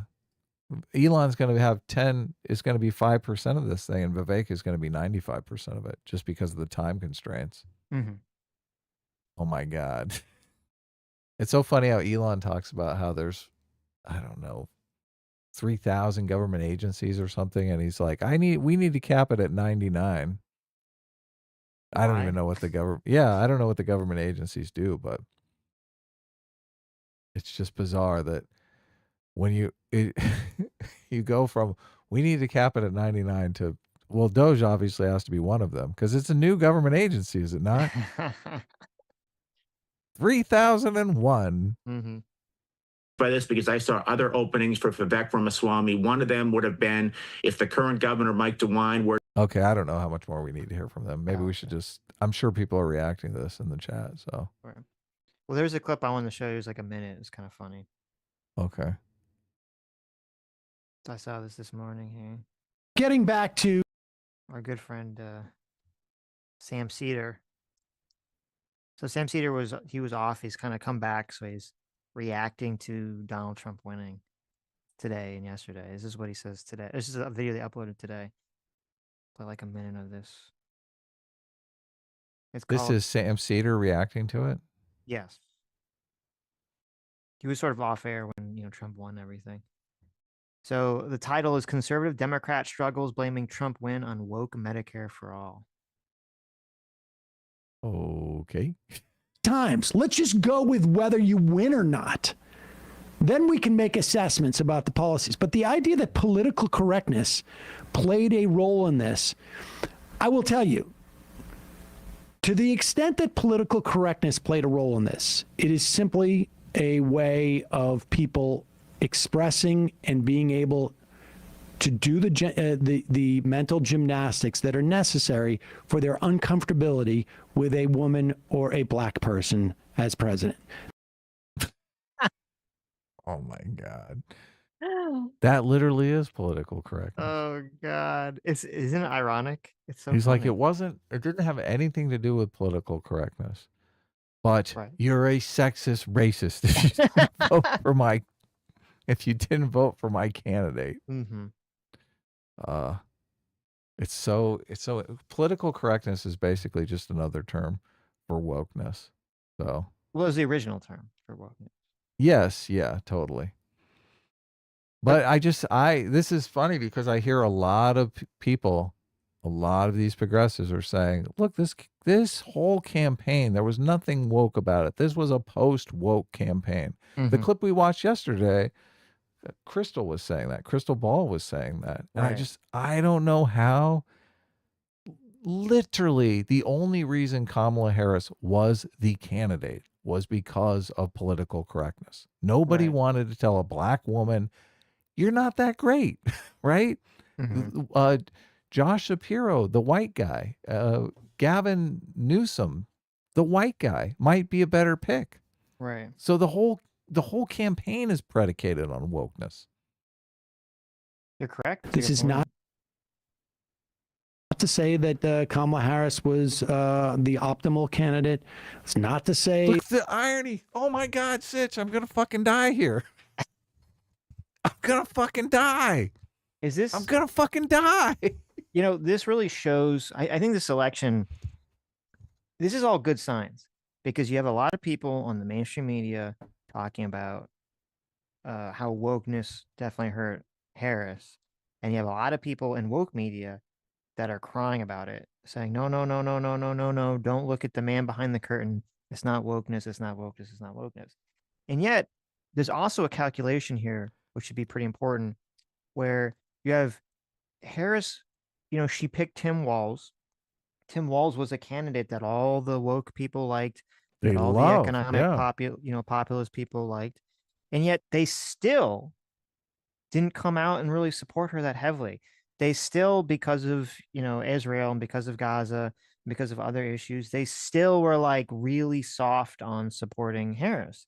And like another element of this election, in the lack of Harris getting elected, I think shows how fickle a lot of the far left is in terms of their vote, and any deviation from their position, they're just not going to support you. And is that really a coalition you want to go after? No, it's an impossible coalition to add any new members to. Obviously, this is a problem with the wokeness. It's just purity spiraling time and time again. Mm-hmm.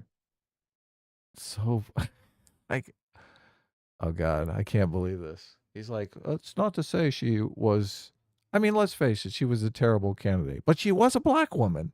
And we can use this attack calling you racist and sexist if we use a black woman that we can't use if we have Josh Shapiro as our candidate. Mm-hmm. Well, I guess they could go the anti-Semitism route. Isn't he Jewish? If he loses, they could say, look, everyone hates Jewish people. Right. They can't help themselves. Look, even Sam Cedar is admitting she's a shitty candidate. Why was she the nominee if she's a shitty candidate? Why? Good question. Because it would be politically incorrect to kick a black woman to the curb. That's why. Yep. Yes. Vis-a-vis wokeness. That anything like that. But there are also a lot of people who, when they hear a woman speak, think like, okay, maybe not, doesn't make as much sense. Are they conscious of the fact that they're doing that because it's a woman? No. Are they conscious of the fact that they're doing this because it's a black person? No.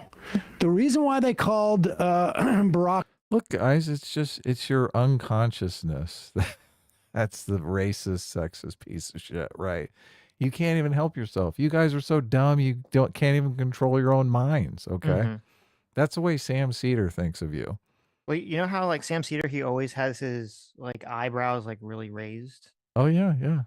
It's because he's like putting all this pressure on his third eye, because he has to open his third eye so he can peer into the minds of the Trump voters and read their unconscious thoughts. So even though that they consciously don't know that they're voting for Trump because they're racist and sexist, Sam Cedar knows. Yeah. So ridiculous. It's funny because Emma Vigeland is not some brainiac. God, if I look, why doesn't Sam Cedar have a super smart, intelligent woman sitting next to him on the panel there instead of this ditz?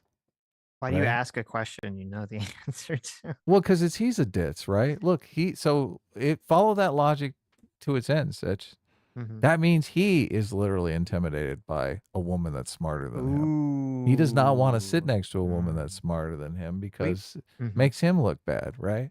Emma is a very smart, articulate woman that doesn't give a shit. She's a dipshit. Sitch. That doesn't give a shit about women getting annihilated in women's sports because trans rights are more important, and doesn't care about cleaning up crime in the subway because you got to suffer. Yeah, it's good when there's crime in the subway, and it's good when there's crime in the streets, because if there's not crime, then property values become too expensive, and poor people can't live there anymore. Got to bring those property values down. Yeah, you need some crime. Crime is actually serving an economic purpose. Right. You know how like when there's like too many deer in the environment, they're like, okay, we need to release some like predators. We need to release some pumas into the wild to get rid of some of these deer.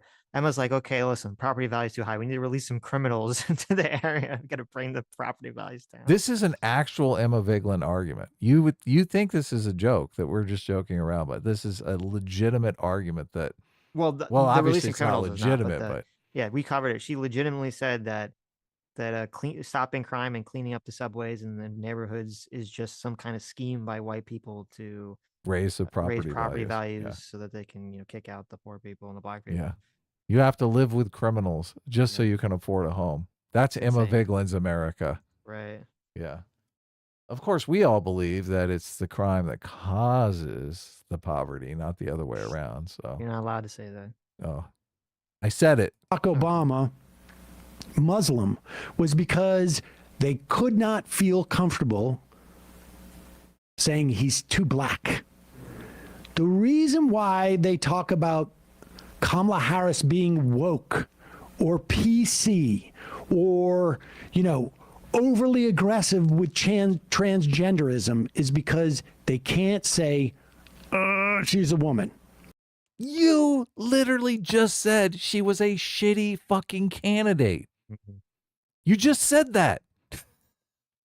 How is this guy so stupid, Sitch? Oh, he's not stupid. He's just dishonest. He's ideologically possessed to the point that he might as well just be a hollowed out puppet that just mouths, far left wing talking points at this juncture in his life. Look, the whole logic behind the DEI thing is that some inferior person is going to take a job or position because of their race and gender. Right. He's very simple to understand. So when you say, oh, Kamala Harris was not the best candidate, you are literally promoting the DEI logic. Well, how do you not know this? I would wager, let me see. So Sam is reading everyone's minds. Let me try to read Sam's mind here. I would guess if you ask him, what do you disagree with Harris? He would probably say that she's placating the conservatives too much and placating Israel too much. Oh, so she was a shitty candidate by going too far right. Right, because she was not shitty because she's not competent. She's shitty because she's not extreme left enough. Even though, and this is part of the thing too that's like gross about Sam's position here. If Harris was just some like new candidate who just entered the stage and she was just kind of running very moderate and everyone calling her woke and DI, you'd be like, what the fuck? Like, that is kind of weird. But that's not what happened. She was around 2019. She ran for president in 2019, and she ran as a hyper woke progressive candidate. She was the one saying that illegal immigrants should get Medicare. She was one that was saying that, the whole the clip that Trump was playing around with, you should pay for illegal immigrants to transition. Like, that's where all this stuff comes from. She had all those videos where she was promoting equity, over equality. This is where all this stuff comes from. It's not like this all just came out of the ether. Like, she has a record for this, and when she was running, she just kind of tried to like dodge around it as opposed to really address it head on and explain why she changed her mind, or if she has changed her mind on it. Right. Well, regardless, she was a terrible candidate, and the only reason she was the nominee was because of wokeness. Yes. Yeah. So, game, set, match, checkmate. Well, that's his argument. I said this. I said this weeks ago, Sitch, that they were just going to double down on wokeness. It'd all be, we weren't woke enough. Oh my God, we need to go further woke. Well, okay, listen. Obviously, Sam Cedar and these people are going to double down on wokeness. Okay, no one would suspect otherwise. So, why does Emma Vigeland look like she belongs on Suicide Watch? Like, what is going on here? She looks terrified. She's like, oh my God, my world is crumbling around me. Black woman too. They can't say she's black. And the reason why the same words coming out of Kamala Harris's mouth are received differently than the same words coming out of Joe Biden's mouth, not wholly, because they each also have, individual records, and you can believe one and not the other, and this and that. But in terms of like, competence or whatever it is because there is a bias that lives within people, particularly in the context of our society, against women and black people. And preserve the worldview. Preserve the worldview. That's all he's trying to do. Preserve the worldview. Anyway, do you want to continue to watch this, or no? That's enough. We can watch some. We can just read super chats if you want. Yeah. So, Lucy's just sent me this. Donald Trump has named his attorney general pick. Yeah, good. I saw that. I was trying to figure out how to put you in the Matt Gaetz. Oh my God. Who? For what? Matt Gaetz for what? Attorney General. No way. Oh my Remember God. when we had the conversation about is Donald Trump going to go after his political opponent? This also, I mean, Oh, God. Matt Gaetz has had all these investigations against him Against for, him? Yes, of yes, yeah. course. Of So course. he's basically saying, "Oh yeah, I'll do whatever you want to make these investigations go away." Yep. Oh, all the Matt Gaetz and all the Matt Gaetz investigations are officially gone. Look, just to be clear here, okay? Mm-hmm. Because Sitch and I often are contentious about various topics on the show. So Mm-hmm. Sitch did say that Donald Trump was going to nominate someone, put someone in the office that was a loyalist that would do anything he said, specifically to go after his political adversaries. And my position is a little bit different because I think, well, you put someone in the office that could potentially go after your political rivals, but not necessarily that's going to be the game plan from square one, right? Mm-hmm. You put someone in there that screams, if you guys fuck with me, I'm going to go after you. But you wait for people to fuck with you and then you go after them. You let bygones be bygones. You say, look, we had an election. We're starting over, right? This is a chance for us to all put down the guns and work together. So, but I got a guy here who's, if anyone starts shooting, we're going to start shooting back, right? Mm-hmm. So, what is your take? I mean, this to me is a very clear signal that bygones are not going to be bygones. You have Gates, who, as you said, is been under all these investigations for I don't know, I don't remember, like DUI or doing drugs or sex trafficking or something. I don't remember. There's all weird accusations against him. I've never looked into the legitimacy of them, but he's under all these Yeah, investigations. they could all be bogus. I have They no could all be both. idea. I have no clue. I haven't really looked into them, but he's out. He has these investigations against him. This is the guy that ousted McCarthy, if you remember, the House Speaker. Yeah. You know, he's 100% like hang him high, arrest the Democrats, throw them in jail. Like it is a very clear signal, to like it's a very clear signal that Trump is going to either massively threaten to go after people with lawfare or that he's going to go after people with lawfare. It is a fuck around, find out signal. It's like you go fuck around, you're gonna find out. Yeah, but the question is it are you going to fuck around in the future or you've already fucked around and now you're going to find out? Well, and that's where our positions differ because Right. you're basically saying it's past that we're not going to let the past go. Mm-hmm. And I'm thinking that there's an opportunity not to let to let bygones be bygones. We'll see. We'll definitely see. I don't know. We'll see. I'm skeptical. Right. I know. Okay. I I'm know. very Yeah. skeptical. So You're more pessimistic than me. I'm more optimistic. I'm very pessimistic about this. So I Right. think this is a big stick. Look, walk softly and carry a big stick, right? I think this is definitely a sign in my favor in terms of how the future is going to be regarding Trump's second term. Right. So, but of course you'd prefer if I was correct. yeah, obviously I would prefer if you were correct. I think it'd be better for the country, but yeah. It'd be great. Great for the country. Yep.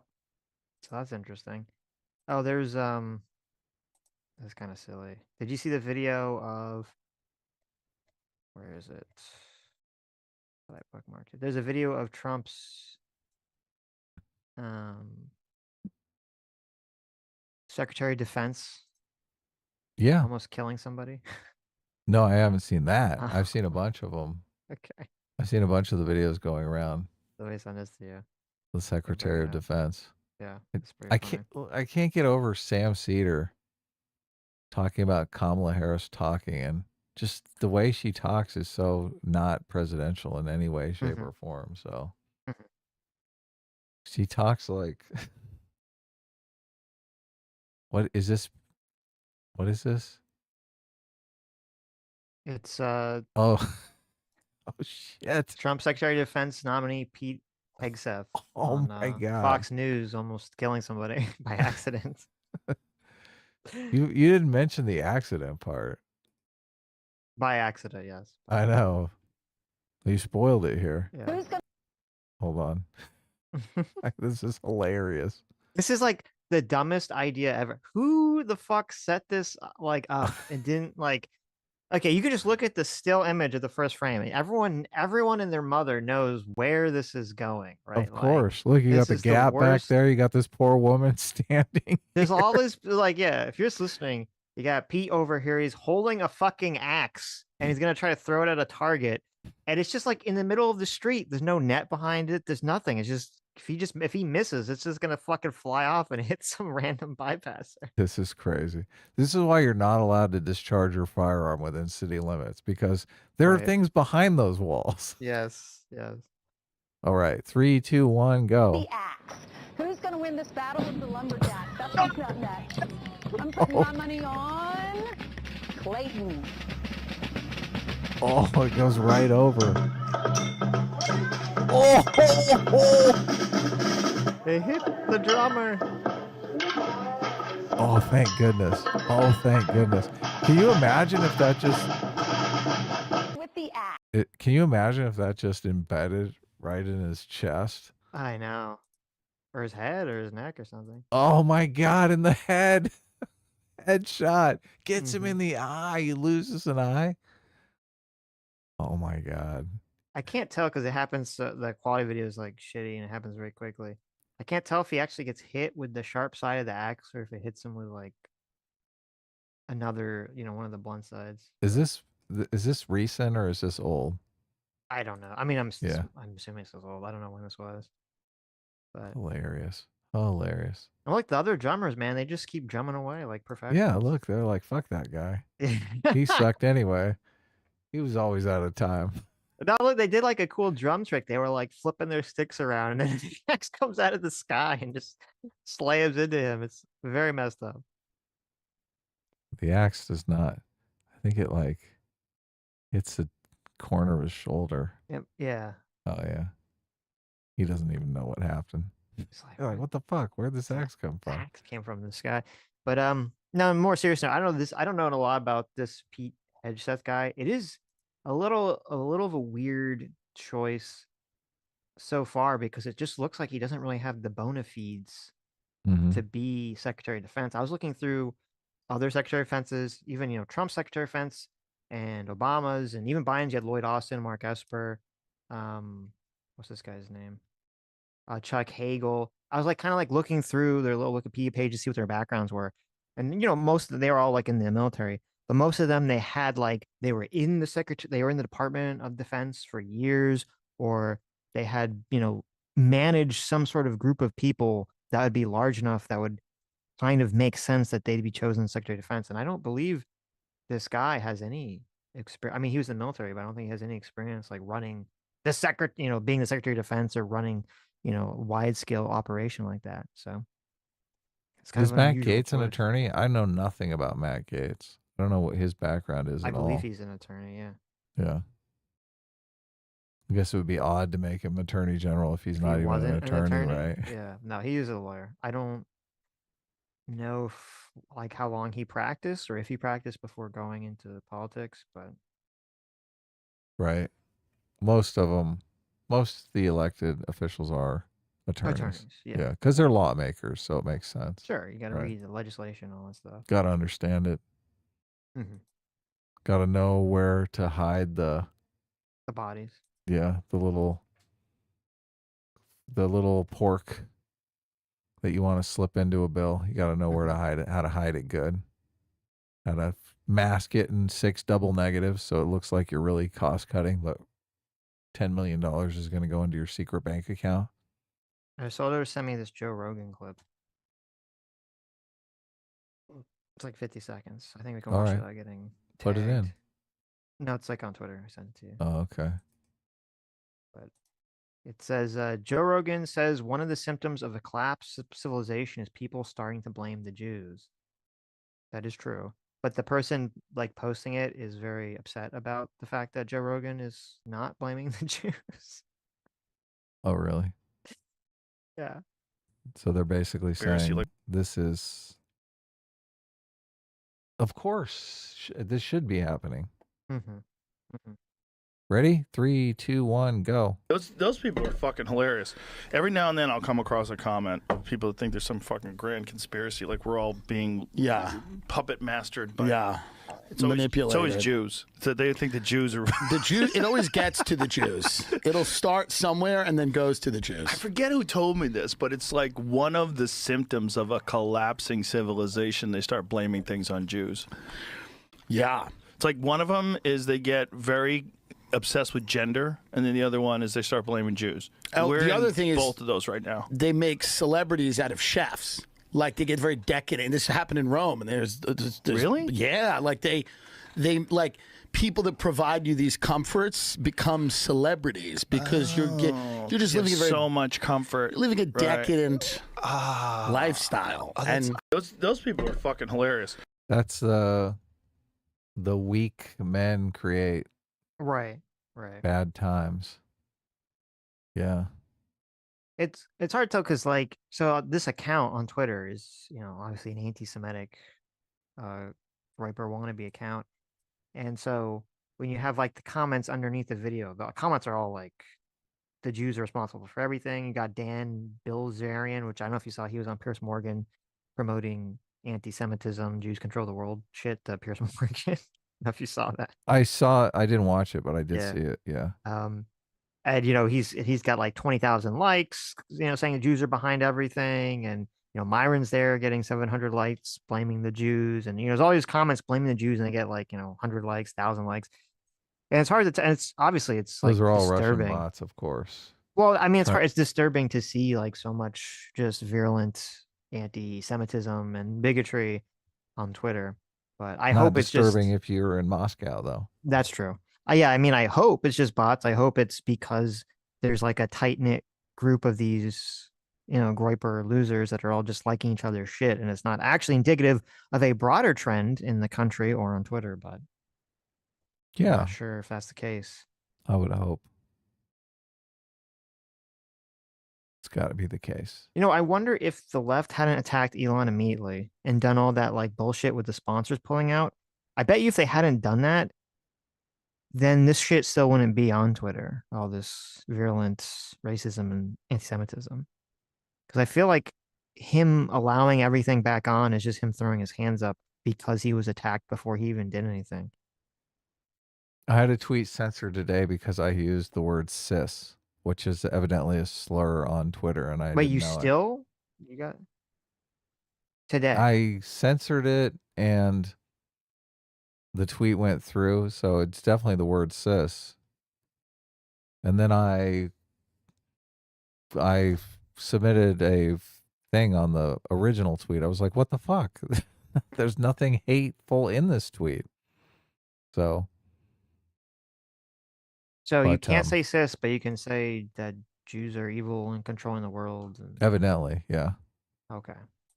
But cis is Elon says cis is a slur against cis people. Yes. So yeah, I thought he said he thought it was make it a slur. Okay. Right. That's fine. Look. Oh, I see. You wrote cis in terms of, I get it. I thought it was like a woke thing, but you're right. It's like an anti-woke or anti. Hell yeah. Thing. Okay, I understand. Yeah. The context, my context is perfectly fine. I wasn't saying die cis scum. My tweet wasn't die cis scum. Right. And Dan Bilzerian's clip of him on Piers Morgan talking about how the Jews are responsible for everything, of course, has over 100,000 likes. So not great, obviously. Is that demoralizing?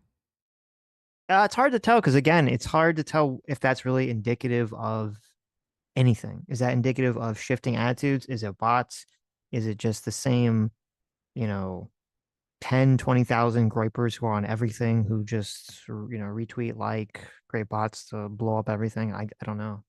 If it is indicative, obviously, of a broader trend of Jew hatred just seeping into the internet, then yeah, that is very demoralizing. Obviously. Fuck that. So horrible. I'm not really concerned of it becoming a mainstream political movement. It's not going to bleed into Trump at all. Obviously, he's so pro-Israel. he's pretty pro-Jewish himself. So it's hard for me to imagine any of that shit actually gaining ground in politics in any way. Yeah, it's bizarre that the left will use that as a knock against Trump Right. when it's completely the opposite. But whatever, they're kind of in la la land. I guess what I'm most afraid of, because it's hard for me to imagine this stuff actually gaining any prominence mainstream, is that we're going to have, because of the election, that like wokeness is going to sort of start to get pushed aside, pushed away. But at the same time, you're going to have all this anti-Semitic shit and racist, just outright racism against non-white people, stuff to become more and more prominent on Twitter. And that's going to allow woke stuff to come back because they're going to say, see, we were right all along. Look, all this stuff is there. Yeah, I completely disagree. Just because the Trump is going to be fighting that as hard as DeSantis was fighting it in Florida, he's going to be fighting it on a national stage. So yes, they're going to try to come back, but Trump is going to be constantly hitting them. Well, I'm not even talking about, I'm talking about over like a 10, 15-year period of time. I'm not talking about just Trump.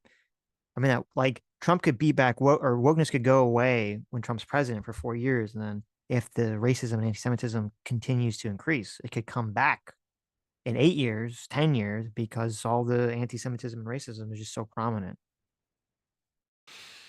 Yeah, he's got to cut off this indoctrination system because I do think it is. I mean, it's so weird because it is exactly the same thing that goes on in like Gaza with Hamas, like teaching people that Jewish people are evil, right? Creating all these negative stereotypes. Of course. They're doing that in colleges right now. There could be some optimism here, which is that I do think a lot of the anti-Semitism, a lot of the racism, all this stuff, I think the reason it's become more popular is because there was a response of all the anti-white, anti-male, woke shit that we've been kind of going through for 8 years, and obviously the economic conditions and social conditions of a lot of young men not really having in real life friend groups and relationships with women and all this other stuff, and so they're kind of going onto these communities. And if wokeness does die and normal gaming and movie and other communities exist free of politics again, I feel like that would do good to siphon people back away from all the hate shit, because they can go back to just being into a hobby without having to have a political opinion about it or being a bigot or whatever. Right. So how do you fight that though at the legislative level? I'm not sure you can. So no, I mean, the only way I would say is you just, again, you gotta try to make the environment better for people. Like if people are, have jobs they find fulfilling, they're in relationships that they find fulfilling, if they're starting families, most people then aren't going to have time or want to care about, posting about how much they hate the Jews on Twitter. yeah, that's a great point. They're like, my wife's Jewish. She's hot. Right. Or just like, I have to take care of my kid. I have to drive my kid to school. My wife has to drive my kid to school. I have to go to work. Right. Like that kind of takes up your time as opposed to Jew posting on Twitter. So, that would be, I guess, what you try to do legislatively. You just try to fix this issue of a lot of young men dropping out of society or, being too online. What if we is a very just make difficult all issue. of the sex bots Jewish? Oh, So okay. that they love Jewish people all of a Doesn't sudden. that kind of prove the conspiracy? The sex bot's like, listen, I only have sex with you if you're circumcised. Well, hold on. This was my idea, and I'm not Jewish, so Okay. let You the got to do a market little decide. Jewish prayer before you can fuck the sex bot. That's not what. Look, you don't have to be weird about it. Oh, okay. That's the weird part of it, huh? Yeah. Well, most people don't think of saying a prayer before sex. I mean, that kind of ruins the mood for a lot of people. Well, so I guess some people are praying that they're going to get to have sex. Right. Maybe they are praying. Anyway, So the poll, I asked if you guys wanted trading cards for the comic that were Sitch and Adam trading cards or other villains, and it's overwhelmingly 75% Sitch and Adam cards. So I guess we're doing some Sitch and Adam cards. Mm-hmm. Nice.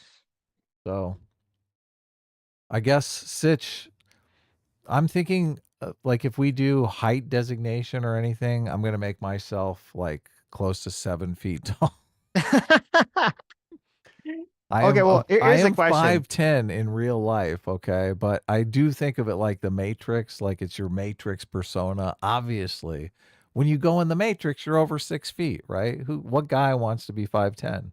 Well, here's the question. So, like, if you put yourself as like 7 feet tall, and then you put my guy as like 5'11", but then the actual comic, your characters are like the same height. Is that actually gonna bother people? No. Or people gonna be like, okay, we know Adam did the cards, he's just fucking around. Yeah, I guess they kind of have to be accurate, right? Maybe let's they? just settle for like 6 foot even. How about that? What if you just, I mean, if you put that like maybe the cards are created in universe by your character. Mm-hmm. And so that explains any exaggerations. Well, my character's a robot, so I can be 6 foot one day and oh, there you go. Yeah, 4'2" the next. There you go. But your character, I don't know that does your character have that ability? My character does not change their height. No. Okay. No. Well, what do you want me to put on your card? What's going to go on your card for the 10 feet tall? like, so make it like ridiculous. They have to be the same height, so maybe we'll just do 6 foot.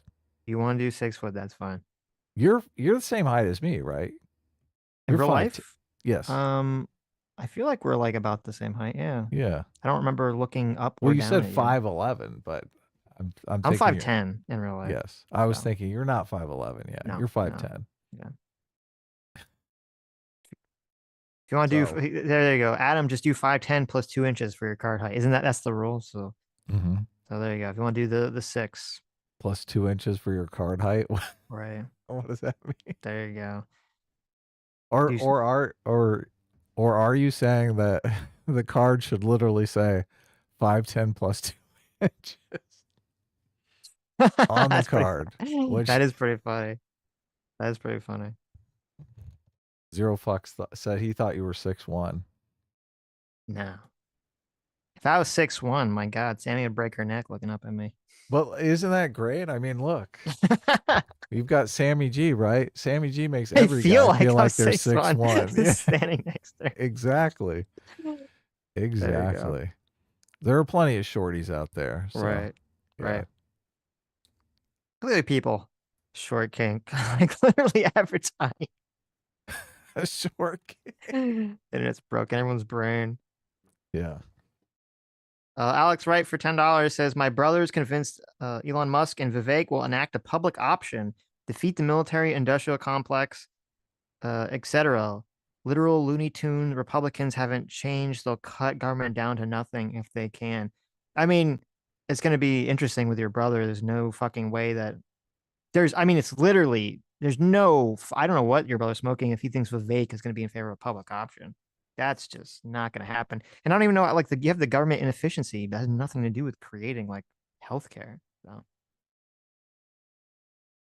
Yeah, they want everything to be in the private sector. So, right. And I just the thing that bugs me is I do think the private sector is more efficient, obviously, because there's companies can go out of business, right? Mm-hmm.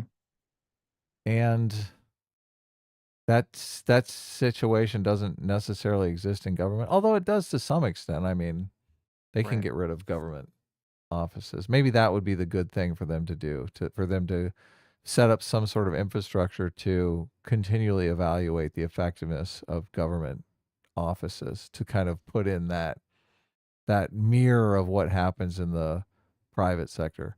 But most people way overstate the efficiency of the private sector. That's what bothers me. I'm like, yeah, the private sector is more efficient, but I mean, these companies start making money hand over fist, and it's just, they're like, yeah, we can be as inefficient as we want because we're just rolling in cash. Efficiency is not important. Like, when the efficiency comes in is when the company is starts losing money, they're like, oh my God, Right. now we really have to be efficient. Our Right. margins are down to 3%. Mm-hmm. When our margins were like 80%, God, we could do anything. Yeah, no, I mean, listen, I have some horror stories. My friends have some horror stories of Oh just yeah, like, we all do. working for a big company and there's some high level executive or boss or something who's just, completely either incompetent or corrupt and just pissing away thousands, if not millions of dollars on themselves on a bunch of bullshit. So, Yeah. yep, We happens all everywhere. remember when we first encounter that, when we're They're like, like, wow, oh money my means God. nothing to these people. Right, right. I'm struggling to get by. Yep, it's pretty demoralizing. It is demoralizing, totally demoralizing. Right, yeah. But to think that it's more painful with the government, obviously, because you see part of your paycheck being taken Right, away. because And you're it's like, like it's more being of your taken away money. for Right, this, yeah, right? At least when exactly. you're in the private sector, you're like, well, they're not the ones taking the money out of my paycheck. They're the ones putting the money in my paycheck. So if they Right. want to blow money, it's painful. I mean, they could blow money giving me a raise. Right. Bo Peck for $10 says, "Hey guys, because there's no Democratic primary, is it fair to call anyone complaining now who didn't switch parties to vote for Trump out during the primary as a virtue signaler? S class is the best class." Is it Is fair to it? call anyone complaining now who didn't switch parties to vote Trump out during the primary virtue? I don't know. I don't know because I think every state has different rules. I think some states there's rules of how you can party switch, how long it takes. Can you just party switch whenever you want? Because if you just party switch whenever you want, it kind of defeats the point of having closed primaries, doesn't it? The argument that was being made, another completely short-sighted argument, was because I was particularly offended by the fact that there wasn't a primary. And I said this quite a bit, and a lot of people would come back and say, but Adam, people are very happy with Kamala Harris on the left. So they don't care that there was no primary. They're just ecstatic that they got an excellent candidate. And I was thinking, now they're ecstatic. Wait till the bitch loses. Then it's going to be a completely different ball game. And I guess now we're there. So, well, I think that argument only was valid in the narrow application of when Harris was basically chosen. I saw like 99% of the complaints were Trump supporters and people on the right wing who would never vote for her anyway, complaining about it. And the right. people that would vote Democrat didn't really complain about it. Well, And I'm not a Trump supporter, and I would vote for a good Democrat. So I understand. I said 99%. You're in the 1%. Okay, I am. I've always been in the 1%. Right? Yeah. But so it was obviously, both you and I thought Harris would be a disastrous choice. We even said before when we were talking about Joe Biden dropping out, we were both saying like, no, they can't choose Harris. That's like a terrible idea. I remember on one of the live streams where I was saying, yeah, she's so pathetic. Like she just has nothing to lose. They're going to throw her to the wall. Right. Basically how it played out. Right. So. But it was, in terms of like all the people complaining about it, it was mostly people that were just complaining for their own political reasons. They didn't actually give a shit because they were not going to vote Democrat anyway. So a lot of that complaining seemed fake or hollow to me. And a lot of it was a rebuttal to the January 6th stuff. They'd been called anti-democratic so long. They were like, well, now we can call you anti-democratic. So right, exactly. That felt like it was just for that purpose mostly. So Jay Mackerson got fired. Thanks so much for the $20. Says, so Adam, what you're saying is Under the Skin needed a scene like the French chef and Sebastian from Little Mermaid to give broader context. Yes. Yeah, exactly. Totally. And that would have been a completely moving scene. Right. Grassroots Hegemon for $10 says a yarmulke would perfectly cover up Byron's bald spot. He doesn't know what he's missing. Also, proud America is so base. All of our best white supremacists are Hispanic and black. That's a great point. It is a great point. Yeah. Diversity is our strength. Right. Even in the racism. I wonder how like any of the old school, if there are any of the old school sort of KKK people running around like, oh, they're so mad. They're like, fuck. They literally They literally took our jobs, Adam. The Hispanics and blacks literally came in and took our jobs, our racist jobs of being fucking white nationalists. They took them. That's what they're saying, or that's what you're saying? That's what the white nationalists are saying. They're mad that Yes, the yeah. Hispanics came and took their white nationalist jobs away from them. Of course, that's not what Sitch is saying. Right. It's what those racists Well, I mean, are saying. no, those I mean that is crazy what happened, racists. right? There's a reason. Yeah. There's that poll meme that's true, and it's I like, just don't want someone to come by and clip you and be like Oh, you okay. screaming about how the blacks Right. took your KKK job. They did. Listen, I'm just saying like the true, okay? Right. But it is kind of Sitch funny. never had a KKK job. They That you fired know him of. as soon as he found out. They found out he was Jewish. They were like, "You're out of here." Listen, How it was dare you." like what was that movie where the black guy was like undercover?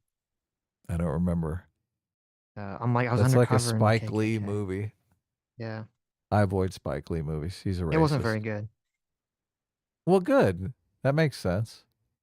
Grassroots Hegemon for $20. Thanks so much. Says I had no idea there was a live action remake of the Clayton Bigsby skit. True. That was the first episode of Chappelle Show, the black white supremacists. So Yes. very good. Chappelle is still amazing. Yep.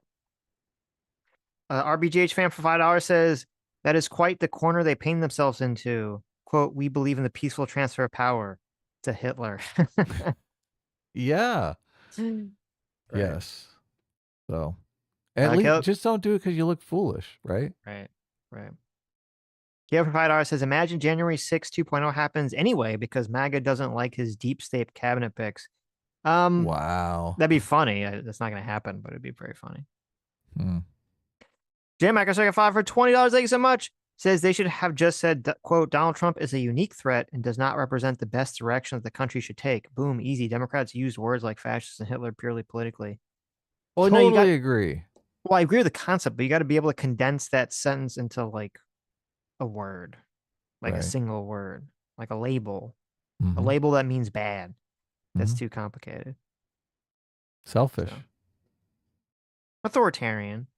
That's what they constantly were trying to hit, the selfish. Right. It just doesn't ring true. Like Donald Trump fought that around every turn. Stargate 44 for $2 says Cloud Atlas is also an odd movie, hard to follow. I've only seen Cloud Atlas once in theaters, and I do not remember enjoying it at all. Yeah, Cloud Atlas has the same problem. So I want to do some content where I do video essays on some of these movies that have this same problem. Like I fucking love Sucker Punch aesthetically. And it's just, oh my God, story-wise, it's a mess. Like it could have been monumental. So many movies fall into this trap. So, well, I mean, that's Zack Snyder. Zack Snyder is a very good visual director. He just is really bad at storytelling. I know. He's really bad at like written story. I mean, I guess he's decent at like storytelling visually. So he just needs to make sure that he has someone else write his stuff for him. Yeah. Junior Penguin for 25 months says politics has always been war by another means. It's almost never waged by altruists on behalf of the people. Only cream and bastards rise. That's funny. True. Like unfortunate, but true. Look, this is why our system is the best system, because it orients the desires of the scoundrels and the desires of the people. So at least mostly, right? Not always, but a lot of the times, yes. So in these authoritarian places, never, never aligns them. So Mr. Middleman for $2 says Trump is Jesus or Hitler. There's no in between. Right. Yep. Stargate 44 for $5 says recently Heretic and Conclave are artists. Interesting ideas, but become lectures and heavy-handed social and religious commentary. Are these content creators? I'm not. Heretic and Conclave. I don't know. Oh, these are movies? I haven't seen either of them, so maybe we'll check them out. They are artistic, interesting ideas, but become lectures and heavy-handed social and religious commentaries. Yeah, those are movies. Haven't seen them, but we can check them out. My new $5 says Elon named this department, didn't he? At least it doesn't have an X in it. That is true. The Doge. It should have Right. been Doge X department. So M8566 for $5 says such efficiency, very savings, many restructurings. Wow, much reform. It's like Donald Trump has just entered the chat. We'll see. Mhm. We will see. Like I said about those unemployment rates. Mhm. If the Jason for private sector $50. can't Thank you so absorb much, the people. Jason. Yeah, go ahead. Says nearly all legislation that caused the 2008 crash was passed during the Clinton administration through bipartisan efforts, repeal of Dodd-Frank, National Affordable Housing Act, etc. Yeah, I someone Mhm. else mentioned that we were kind of giving Clinton a pass on globalism. Because I think you said something to the effect of globalism was like a Reagan phenomenon. And people in the comments were like, whoa, whoa, whoa. It was Clinton and NAFTA and all that nonsense that got the globalism train chugging. So what happened? I mean, that's a complete mistelling of history. What happened was you had Carter. Carter was the last Keynesian economic president. This is just a well-known thing. This isn't even a contentious thing. Carter was the last Keynesian economic president, and Nixon very famously said we're all Keynesians now and all that stuff after World War II and FDR. And because of the inflation, because of wages rising so high, and because of the oil embargo and all this other stuff, Reagan comes in. Reagan institutes all this neoconservative, neoliberal policy. This is just a well-known fact. I don't know what to tell you if you're not aware of that. You can just look into the policies that Reagan pushed. This is the Reagan-Thatcher revolution that everyone talks about. It was a complete restructuring of America's economy and the world's economic systems to be neoliberal and for things to be globalized. And this gets continued under George H.W. Bush. And it's true that Clinton continued this stuff. That is completely true. Clinton continued neoliberal economic policies and globalist policies. And the reason he continued those economic policies is because he thought that was the only way, and it's probably true, that was the only way Democrats could win. Because you had Reagan comes in and he has his massive electoral wins, and it looks like the Democrats are just completely blown the fuck out. The old style Democrats, the anti-neoliberal Democrats are completely blown the fuck out. And then when he's gone, George H.W. Bush wins too, completely wins, continuing his neoliberal, neoconservative policies. And then what you have Clinton come along, and even Clinton, even though he pivots, to what was the center at the time, which is away from sort of the economic populism that had been more part of the Democrats to being more neoliberal, which was the Republican Party. Even then, a lot of people say he only won because of Ross Perot, Ross yeah. Perot, Who running a third was party and drawing a bunch of votes away from George H.W. Bush because George H.W. Bush said he wasn't going to raise taxes and raise taxes. well, no, but Ross Perot was a giant populist because Right. he was fighting against NAFTA. Remember the giant sucking sound of all the Yes. jobs moving Yes. to Mexico? So that's totally populist. Right. But as I said, Clinton ran neoliberal Yeah, economically. Right. he signed NAFTA. I understand There that. was a giant sucking sound. There a lot of manufacturing jobs did move to Mexico. I'm aware of that. Yeah. Right.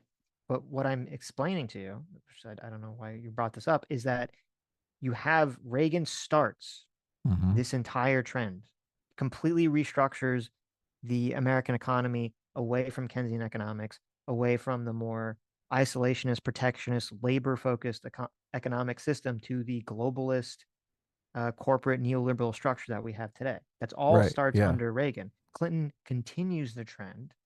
And he Right. continues the trend because he thinks, and he's probably correct, that that was the only way he could win the election because people were too afraid of the way it used to be because it would get tarred with communism and it would get tarred with causing inflation. It get tarred with all these things that, bad things that happened under Jimmy Carter.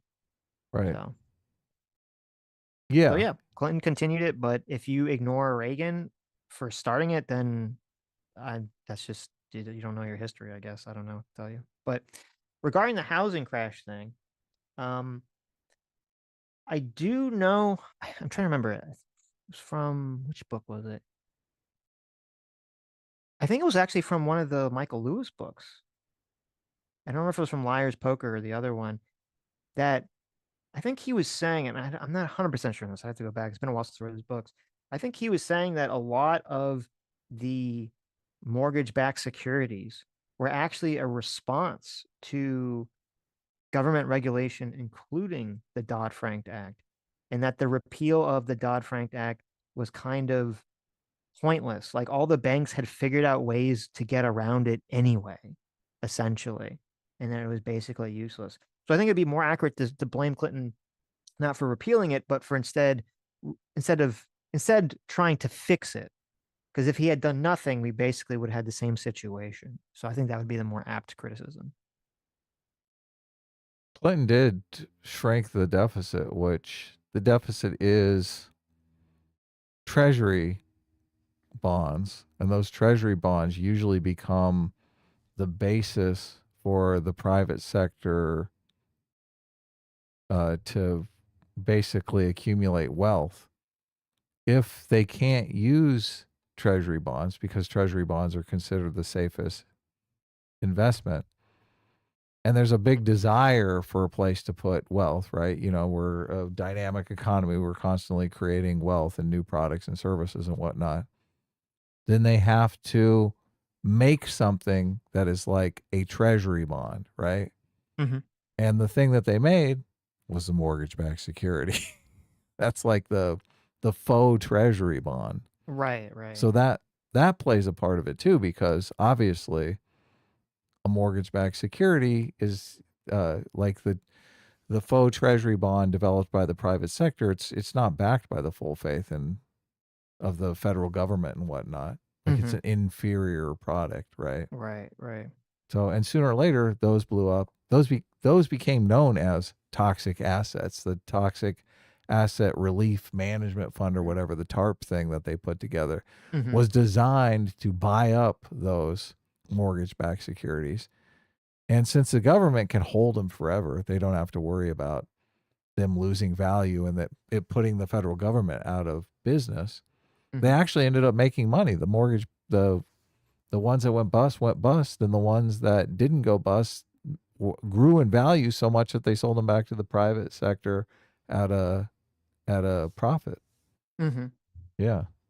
Yeah, it's funny. Like, and even it's very annoying to talk about it too, because it's just so partisan in terms of how people look at it.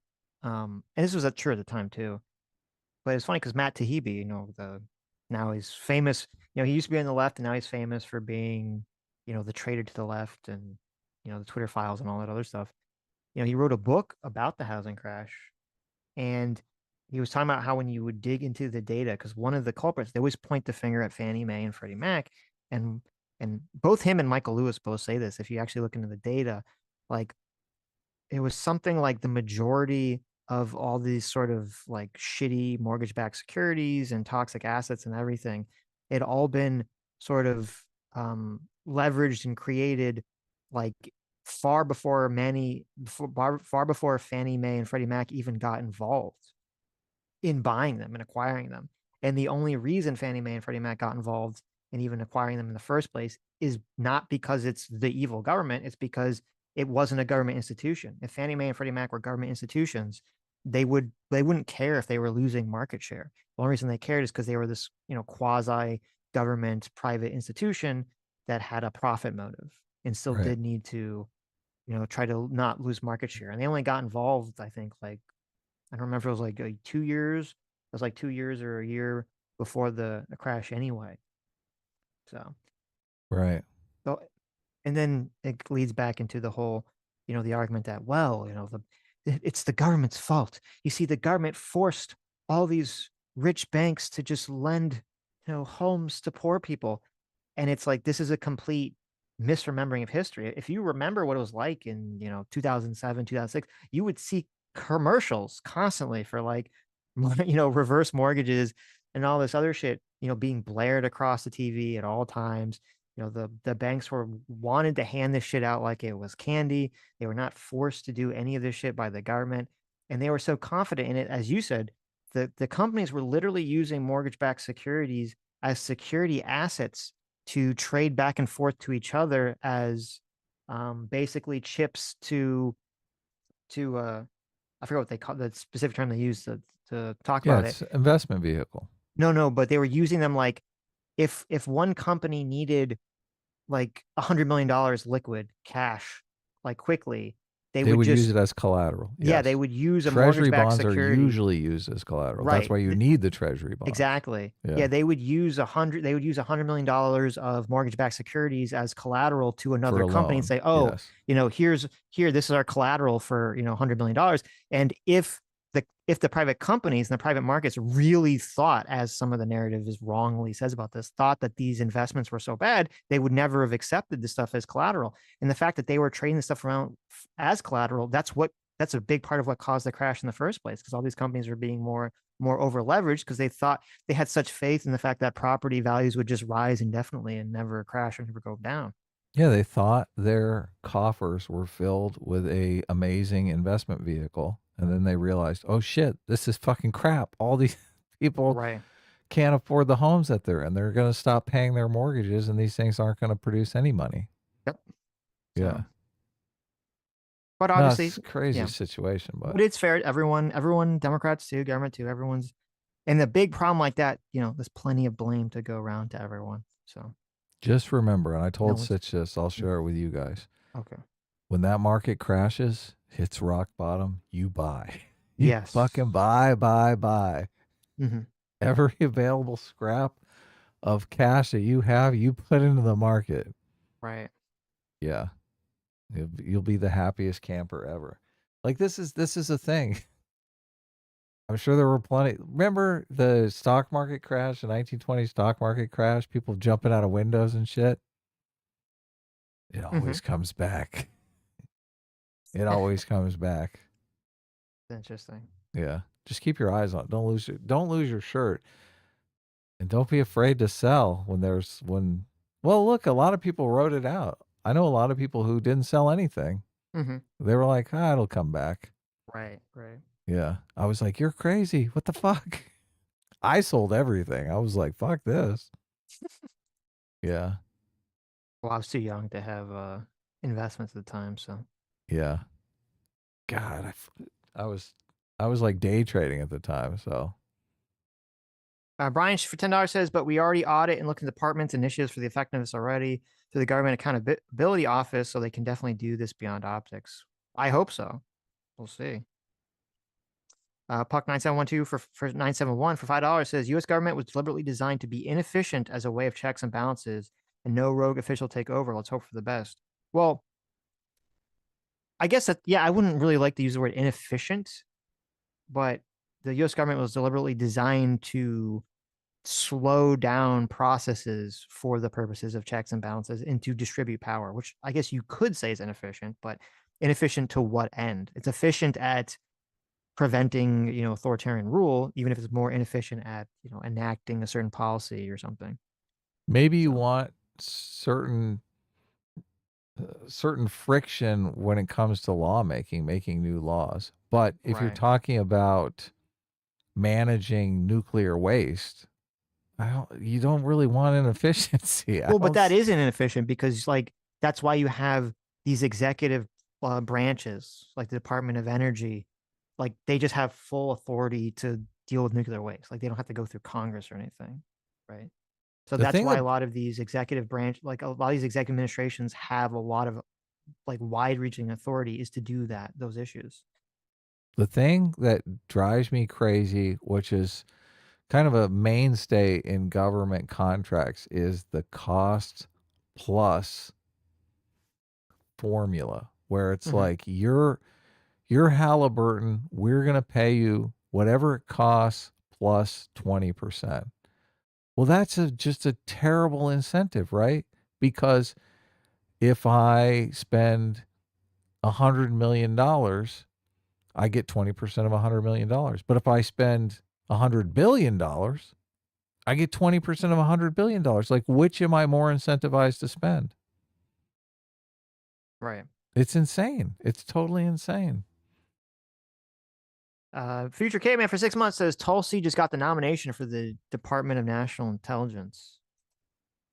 Interesting. This is You know, it's funny because Trump always says, and this is the same thing in the first term, like, oh, I'm going to hire the best people. And yet it seems like Trump just has a very narrow phone book of people to call upon for these positions, doesn't it? Mm-hmm. Like he just picks up, you know, like names that people know or TV hosts and I'm like, I don't, will she be good for the job? I don't know. I have no fucking clue. She doesn't really have a lot of bona fides regarding that area. Maybe she'll be good. What is Tulsi Gabbard in? Is there like a surfing commission or something? What was the The job? national intelligence. National intelligence. Yeah, DNI. Hmm. So, you know, I think this was part of Trump's problem in the first term, was that he doesn't actually, surprisingly, just doesn't know a lot of people. And so he just kind of, that's why he like churns through people, is that he just keeps putting people in these positions that aren't really up for the task. Yeah, I don't know. That's a tough one because he wants to. This is where you want. It's like the Republican Party is kind of becoming a reality television show. It's like this person is a personality on the reality television show, so therefore they have to continue to be a personality, even though who knows if they are adequate for the job. Right. So. Mr. Cross for $10 says Vivek in an interview a month ago said he and Elon have been talking about this idea, the Doge, since he was in the primaries. They already talked about what they would do and how they would do it. Oh, that's interesting. Well, maybe send us a link if you have one for what the plan is. Right. So I can plan my investment strategy accordingly. Amoeba Sheep for 20 knock knock says can't support monthly, but finally bought the comic. Well, thank you, Amoeba Sheep. Thank you so much. Yeah, exactly. Yes. Let's see. Jing Premium for $5 says so Matt Gaetz is the official nominee for AG and Tulsi for DNI and Rubio for Secretary of State. Yeah, it's quite an interesting gaggle of people that have been brought together so far. So look at this. We're up. We'll see how it goes. We've gained $145 on the comic campaign. So thank you so much for backing, guys. Lake 00000 for £2 says yet Tories just elected a black woman leader. We'll look at that. Good for the Tories. Okay. Did they really? Wow. Okay. Angry Bell Sprout for $5 says count the number of times you've been on Timcast versus the times Myron has been on Timcast. Also look up his stream with Sneeko, Fuentes, and Pearl. Well, the only reason we haven't been on Timcast is because we haven't really pushed to be on Timcast. Right. Like I could probably get on Timcast relatively easily. So, how many times has Myron been on Timcast? I don't remember him ever being on Timcast.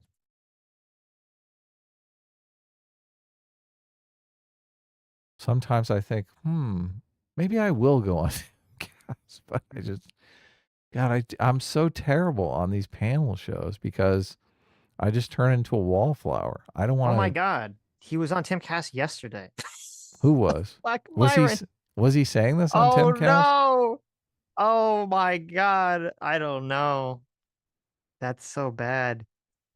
It's so bad if like he doesn't say anything like crazy, like anti-Semitic, and so there's no one calls it out, and then like the day after he's on Timcast, he says all this fucking crazy shit about the Jews. Oh, that's really, I don't know. I now gotta watch this. I'm curious. That's really bad. That's really bad. Maybe we shouldn't go on Timcast. It's a white supremacist podcast now. There you go. There you go. Yeah. Let's see. M8566 for $10 says stop labeling people is and phobes if you want to reach Trump voters. The left keeps pushing people away and then they act surprised when people vote against them. It's illogical. It's very difficult and frustrating for me because I know that there's a lot of people on the right where you say someone's like a racist or anti-Semite, like they're so programmed to turn their brain off. And it's very frustrating because it's like we just listened to a clip of Myron Gaines who, unless your like brain has been melted to mush or you're lying, like everyone knows he's anti-Semitic. He's literally saying Jews are infiltrating societies and destroying them, obviously. He said Zionists, Sitch, okay. No, he didn't. He said Jews. It wasn't even Zionists. He said Jews. He dialed it back at the end and called them Zionists. Well, he did. Also, he's complaining about them also, killing people in Gaza. He's just, he's going to put it on the pile. But he said very specifically Jews. And so, and I understand that because the left has overused and cried wolf of these terms so much that so many people will just go, "Ugh, you said racist," and then they brain melts and Yeah. they shit themselves. And it's like, okay, I get it. It's not that bad. I mean, But they're it's not like, shitting themselves. Okay? well, I hope not. But it's like, I get it. It's annoying, but there are okay, legitimate racists. There are people that are legitimately Yeah. racist. Okay, I don't, I got to figure out some sort of magical term to tiptoe around people's sensibility. I guess I do, because people are so emotionally reactive to these terms that their brain process shuts off about it. But it's just unfortunate. And this is a problem that we said from the beginning, years and years and years ago, about why wokeness was so bad. Is you're crying wolf so much about this that when the real racists show up, no one's going to believe you. Instead of a race realist, we'll just call him a real racist. How about that? There you go. I like it. It's very simple. Bacon Vor for 11 months says Obama wins twice. White guilt doesn't exist. Harris lose once. White guilt doesn't exist, though. Leftist logic. Yeah, it's kind of ridiculous. Also, you have all the people voted for Hillary. She won the popular vote. All the people vote for Obama. He won both times, overwhelmingly. And yet it's, America just can't elect a black person. Cameraman 502 for 2 hours says, I look forward to Gates failing to get confirmed. You think that's going to happen? Do they need a simple majority, or do they need 6? No, because I think they got rid of the filibuster for the Democrats did like years ago. So I think they only need a simple majority. And the Republicans. I thought they were talking about keeping the filibuster. No, they might for legislation, but unless I'm incorrect, and someone can correct me if I'm wrong. Oh, for confirmation. Yeah. I thought for confirmations the Democrats got rid of it during Obama's administration. And well, so and be a simple this majority. This is why they're lining so many people up, because I think they're supposed to vote on the Senate leadership today. So They are, yeah. Yeah, and they want that to be part of the equation. Like, they're saying, these are the people that I want confirmed, and Trump is basically signaling, don't nominate someone to lead the Senate that's not going to confirm these people on day whoever one. I want. Yeah. You're correct. Yes, that's 100% correct. That is what's happening. So I know I saw Rick Scott got bumped out. So already? Oh wow, yeah. He was the favorite for Trump. The Trump, the front runners. The Trump loyalists. I was wondering if he'd make it. He was trying his hardest on Twitter. He got knocked down. So. But I don't know, maybe Gates made enough enemies with the McCarthy thing that even Republicans won't nominate him. I don't know. I'm skeptical. I think most of Trump's nominees will get through, including Gates. Oh, never mind. Well, look at this. Brian also agrees. He says, I don't think Gates would survive the confirmation process. Well, I don't know, because even though he has all the weird baggage with the legal stuff, I feel like the Republicans are so, any investigation is fake. That's all going to escape by. I'm going to say I think Gates is going to go through. That'll be my prediction when I throw my hat out there. If Gates actually is nominated when Trump is president, I think he'll get through. If Gates doesn't get through, though, that is a massive sign that Republicans are not just going to bend over and do whatever Trump wants. That he is actually going to get pushback from the institutions, which is the thing everyone on the left is saying is not going to happen, that everyone's just going to fold like a card table and do whatever Trump wants to do. Right. Yeah. Oh, I think they chose the Senate leader while we were streaming. Who was it? Who is it? It's John Thune. Thune. It's the Thune. He I don't really know like a lot about runner-up. Thune, so I don't really have a comment on that. But Did he try to kill anyone with an axe? that's the real question, right? That's the real question. Oh, look at this. Max Rubin. Look at for $2. What do you think of the new Senate leader, Thune? Yeah, I guess we don't know anything. Maybe I can, while you're reading super chats, pull up some I don't know anything Thune about him, interview. honestly. It's John Thune, right? John Thune. I'll look around here. Lisa Strain for $5 says, when the lookalike for Jack Nicholson's Joker becomes the AG, you're definitely getting the popcorn ready. Yeah, it is weird. Matt Gaetz is a weird looking fella. Sketch for $2 says, were you dragging or were you rushing? Yes.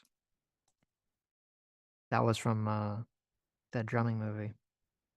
Oh, this guy is on Fox News all the time. I've seen this guy a bunch. Bopec for $5 says, Adam, buy SQQQ and SPXS, leverage bear stocks leading up to a crash. Use profits to reinvest in the crash. LOL. I'm not a financial advisor. Blah, blah. I love it. I hate that. I'm not a financial advisor. Nonsense. Right. Bullshit. Filthy Casual for $10 says, you can have your cards be full art proxies for future cards in the card game, so you don't have to have any game references info on the card. Well, there you go. Line Yeah. Centris Wait a second. What? That says seemed important.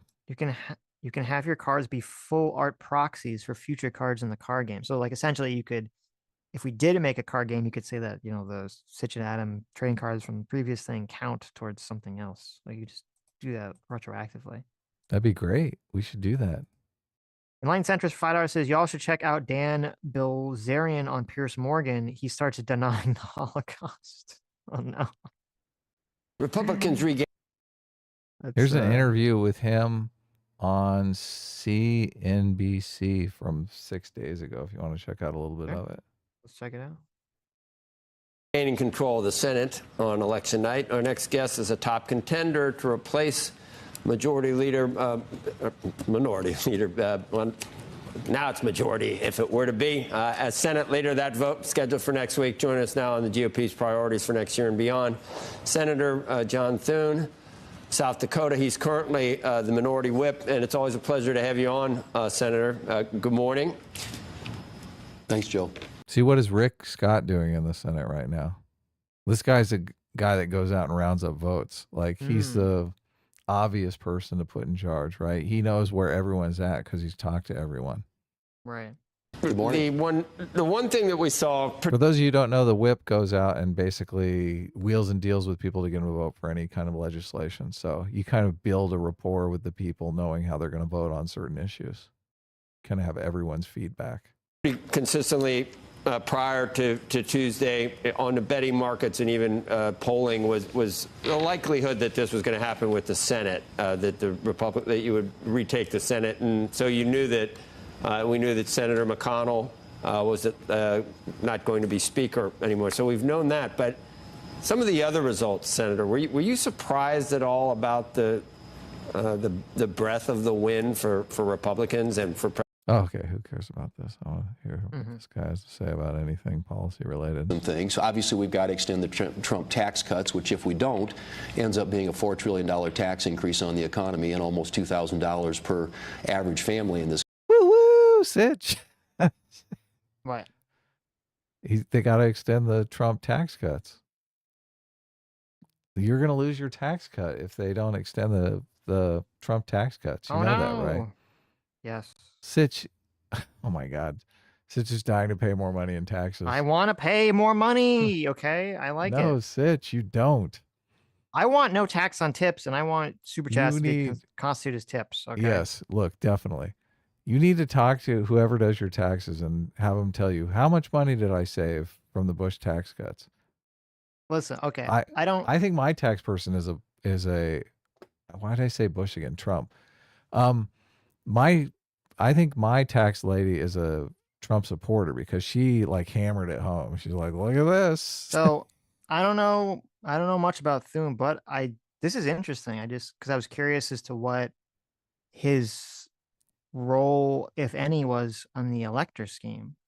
Oh, look at this. I looked Why are you it bringing up. up old shit, Sitch?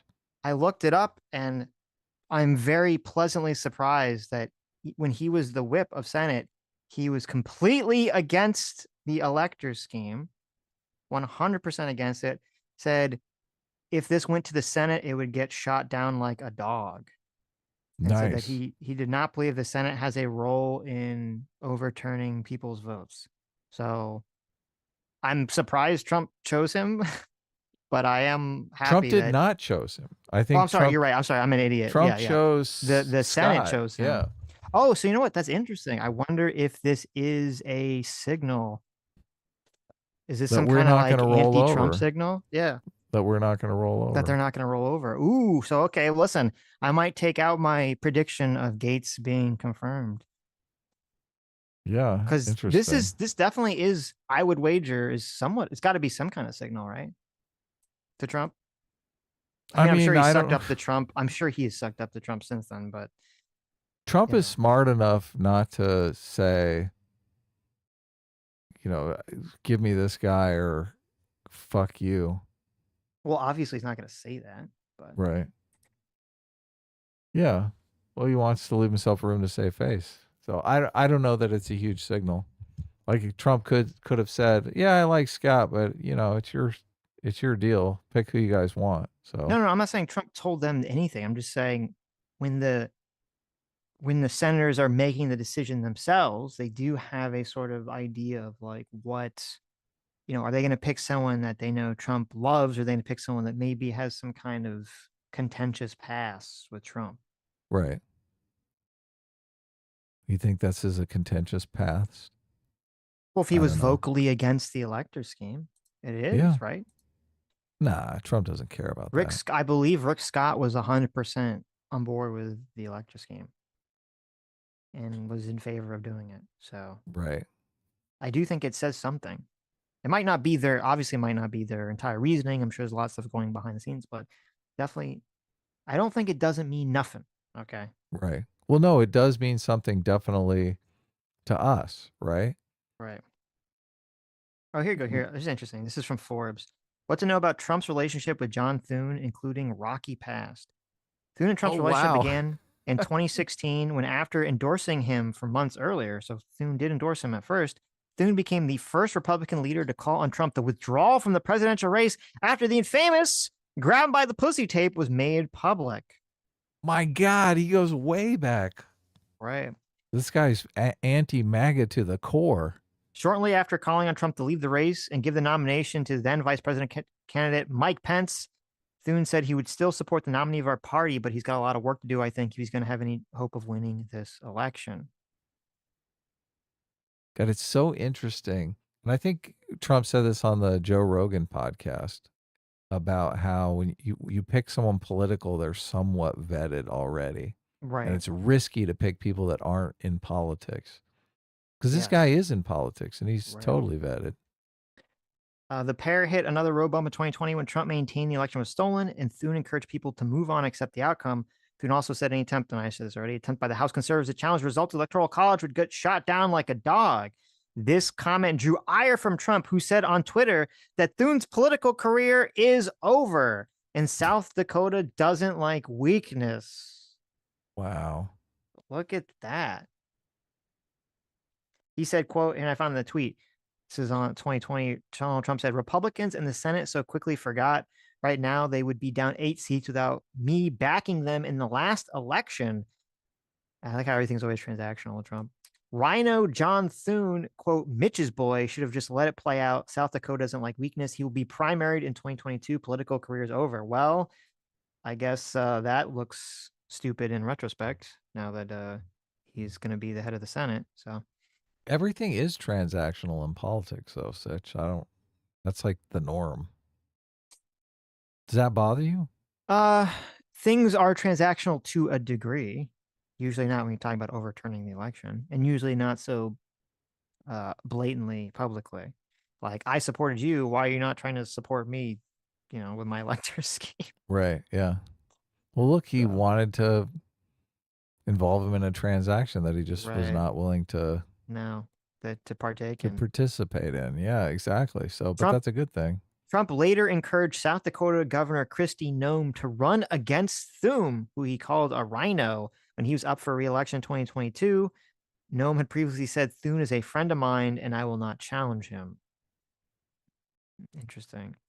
Do you think Thune, Thune is going to be running for president in 2028? maybe, I don't know. Thune did not vote to convict Trump in either of his impeachment trials, but issued a harsh statement after the second one, stating his vote to acquit Trump was not an exoneration for his conduct. Right.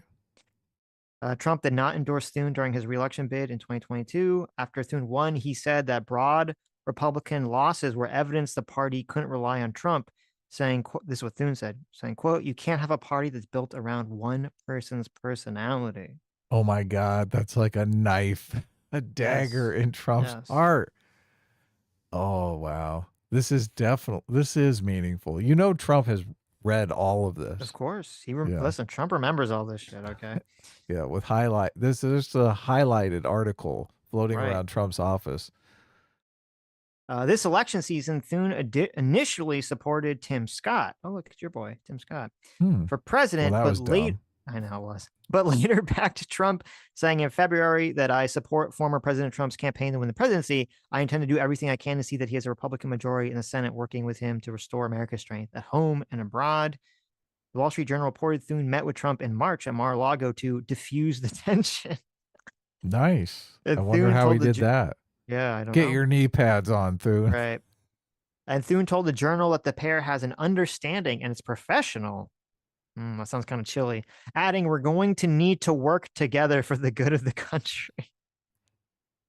That's like okay, we're kind of on accepting terms, but neither of us like each other.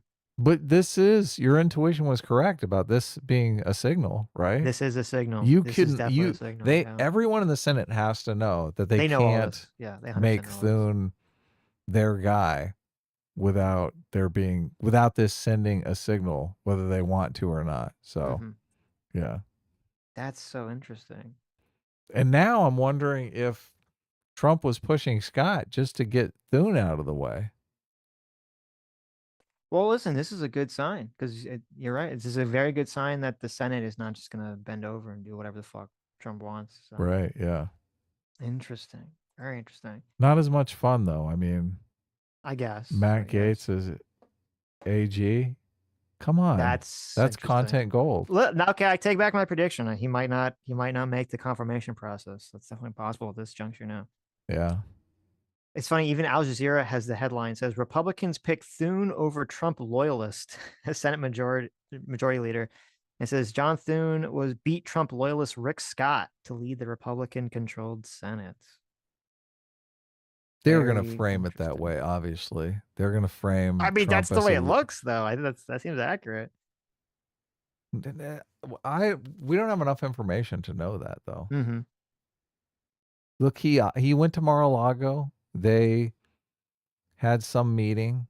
He knew that this could be a possibility, so they wanted to rebuild the bridge, as they say. Right. So you don't know. You don't know that if Trump was behind the scenes saying, "Oh my God, if you guys put Thune up, I'm gonna fucking throw a fit," Well, or if he was just saying, I'm not "You saying guys, that, whatever," yeah. I'm not You don't saying that know. they even had a conversation about it. I'm just saying in terms of like what kind of signal it sends. Well, those backroom conversations mean everything, right? If Donald Trump is being obstinate about Rick Scott and saying, Rick Scott, like if Donald Trump was on the phone all morning calling every Senate office saying, vote for Rick Scott, and then they vote for Thune, that sends a much bigger message than if Donald Trump says, yeah, you guys figure it out. Right. Yeah. This is really interesting. I just found, so there's a tweet from Tucker Carlson, which RFK Jr. responded to. And obviously RFK Jr. seems to have association with the Trump campaign. So Tucker Carlson said, "What the hell is going on in the U.S. Senate? Hours after Donald Trump wins the most conclusive mandate in 40 years, Look at the economic agenda. It's also Rick a Scott, regulatory the entire and Trump reform agenda is wobbly." That's Tucker Carlson? That was RFK Jr. responding to Tucker Carlson. He's the one that said that without Rick Scott, the entire Trump reform agenda is wobbly. Why the fuck would you say that? Oh Why my would you say that God. publicly? What a fucking idiot, right? Yeah, no Yes. fucking shit. Holy know. shit. RFK, the fucking dum-dum. RFK, Who let the come on, dum-dum in the coalition? Trump? Oh my God, our whole coalition's going down. Let me just post this on Twitter. We're fucked. It's so weird that he put it there. Do I mean, these- how do I know more about politics than RFK? I know. That kind of makes you question his competency, right? It does. It does. Holy shit. Not 'Cause- only that, Mhm. like the response to that is, oh, it's cool. That's cool. Yes, you want to signal strength, not weakness. Yes. Yeah. Right. It's cool. They pick who they want. Look, we're team players over here. We thought they might pick that guy. We love him. Right, exactly. Yeah, you're right. It's like calling Trump the fascist, and then he wins, and it's like hard to backtrack. You don't want to be like, we can't only win with Rick Scott. Rick Scott loses. Oh, so now you look like a I know, putz, you look like a fucking idiot. Yeah. No, we can win with Senator Thune. Right. He's a team player. Mm. Oh, fuck. Come on, RFK. What are you doing here? Things are moving fast, Sitch. This is great. Oh my God. It's This so is fascinating. interesting. Things are changing. Yeah. The fourth turning is here. Well, this is an anti-fourth turn because if you have someone who's kind of going to stymie or possibly pump the brakes on Trump stuff, I mean, I'm sure he's going to go along with a bunch of stuff. Don't get me wrong. He's still, but no, you can always fourth turn your way out of anything, right? Oh, okay. Because, so yes, he's going to stifle Trump's "Make America Great Again" ideas, but obviously Trump is going to be so belligerent about that he's going to go causing World War III, right? He still has his finger I on see the what you're button. saying. Yeah, so it's like you can always turn any sign that looks like a positive note into a negative note. Hmm. You look, this. This is storytelling 101. Right. The apocalypse is always there. Always waiting for us. All right. You want to read some more super chats, or have you heard enough of them? Cost of regulation's been $1.8 trillion since Biden. This guy just, okay. He's got one of those voices. It's The like Thune. Ambien for the ear. Okay. Let's see. Jason for $10 says the problem with the government is that there's no incentive to cut costs ever. Just expand the budget and print more money to cover it. Inflation is effectively a tax. Inflation is a tax, but the government, there's certain things that the government just has to achieve. We need safety and security. We need safe drinking water. We need a safe food supply. So we need refs. You can't have a football game without a ref. Mm-hmm. Lisa Strand for $10 says, I want medications like insulin and drugs needed for cancer treatment made on old military bases with government oversight, but ran by the public. Government jobs and completely reduced cost. Okay. Ryan Wolf for $10 says, always I've seen the far left accusing Tulsi Gabbard of being a Russian asset. Is there any real evidence of this claim? All I could find was Hillary Clinton calling her a Russian asset, nothing more. I don't believe there's any evidence of the claim at all. I think it just stemmed from the fact that she's kind of like, it was really weird because Tulsi was like massively isolationist. That's why like a lot of people liked her. And so she was kind of like, I think she was actually defending Assad, if I recall correctly. Wasn't she like defending Assad when people were saying that he did like the chemical attack? I don't know. I don't remember that. And I guess she kind of probably had some, I don't remember exactly. I think she had some kind of soft defense of Putin. So that's probably where the accusation came from. I don't believe there's any solid evidence that she was like, an actual Russian agent or anything like that. So that's probably not true. I think she's just isolationist. Russians are imperialistic. They want to take over all of Eastern Europe. So they want us to be isolationist because America's the only one standing in the way. Right. Koboxy for €5 says, no worries. Doge employees will be required to greet each other by doing a large X in front of their body with their hands. That's true. Oh, so bad. That's worse than pronouns.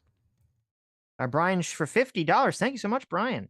Says Sitch is correct. Reagan brought forth the policies and it was awesome. One of the best Democrats to ever win the presidency. Clinton copied the Republican playbook, but Clinton took the neoliberal playbook to another level that Reagan did not.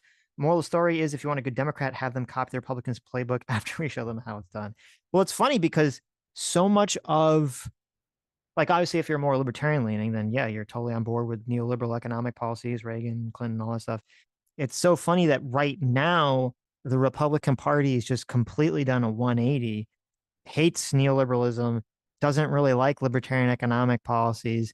And in fact, if you are a neoliberal or a neocon, Republican, which is what the Republican Party has been since the 80s, you get called a rhino, which I think is very funny. It's like, oh, you're still a Republican that's existed for 40 years and you haven't jumped on this new form of it. Well, you're not a real Republican. I know that is ironic, isn't it? It's very ironic. Yeah. They should just call it traditional Republican or classic Republican. Cameraman 502 for $5 says Carter started neoliberalism with the appointment of Volcker to the Fed and deregulation of banking and the airlines. I guess that's fair. Uh-oh, that would change everything.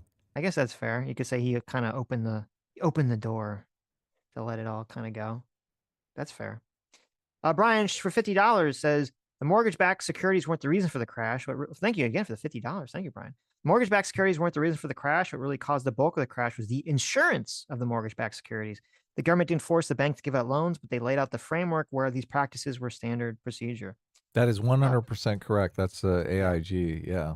Yes, that is correct. That's they true. insured the mortgage-backed securities because it was such a safe bet. And then when they all blew up, they were like, holy shit. Right. They were so over leveraged. It was just, well, and that was the problem too, because since they were all buying insurance and since the insurance was so massively over leveraged, like that also would incentivize the banks to not even give a shit because they're like, well, everything's insured. Who cares if it like melts down, right? Right. So, well, I mean, AIG they'd just care, pays but us. they'd care less. So yeah, that's a good point. And you're correct. The government didn't force them, but they did create a framework which, the banks could do this, and then they could also. It's kind of like it would be like a virtue signal. It'd be like the what's it called? The woke. No, it didn't. It says no data. Can you hear me? Everyone can hear you. Can everyone hear me? You're good. Just keep That's weird. talking. Keep Hearing reading myself. super chats. Okay. You can't hear me? I hear you. Yeah. Anyway. Zero we're drop back. frames. J What do you mean we're Mac. back. We never win anyway. J Mac, our circuit follow for $20 says, did you guys see Brianna Wu appeared on Pierce Morgan with David Pakman? Haven't watched the clips yet, but might be some good content. Also, you guys have inspired me to mock up some TCG cards in my free time. So look forward to that. First of all, that's wonderful that you're doing the cards. That's cool. And secondly, no, I haven't seen. Is that the same show with Dan Bilzerian? I gotta watch this show. It sounds interesting. I saw her, she was on trigonometry for her second time out too, which is just, we were talking about this a bit before the stream. It's so funny that Brianna Wu basically says everything that we say, but she talks mad shit about us. It's like she's copy pasted all of our material, but like she hates our guts. It's so weird.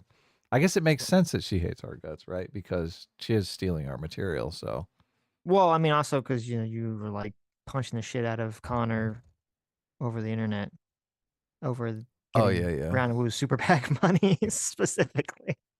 Right. So, I guess it lines up.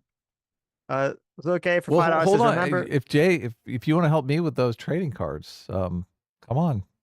My DMs are open. Yeah. There you go.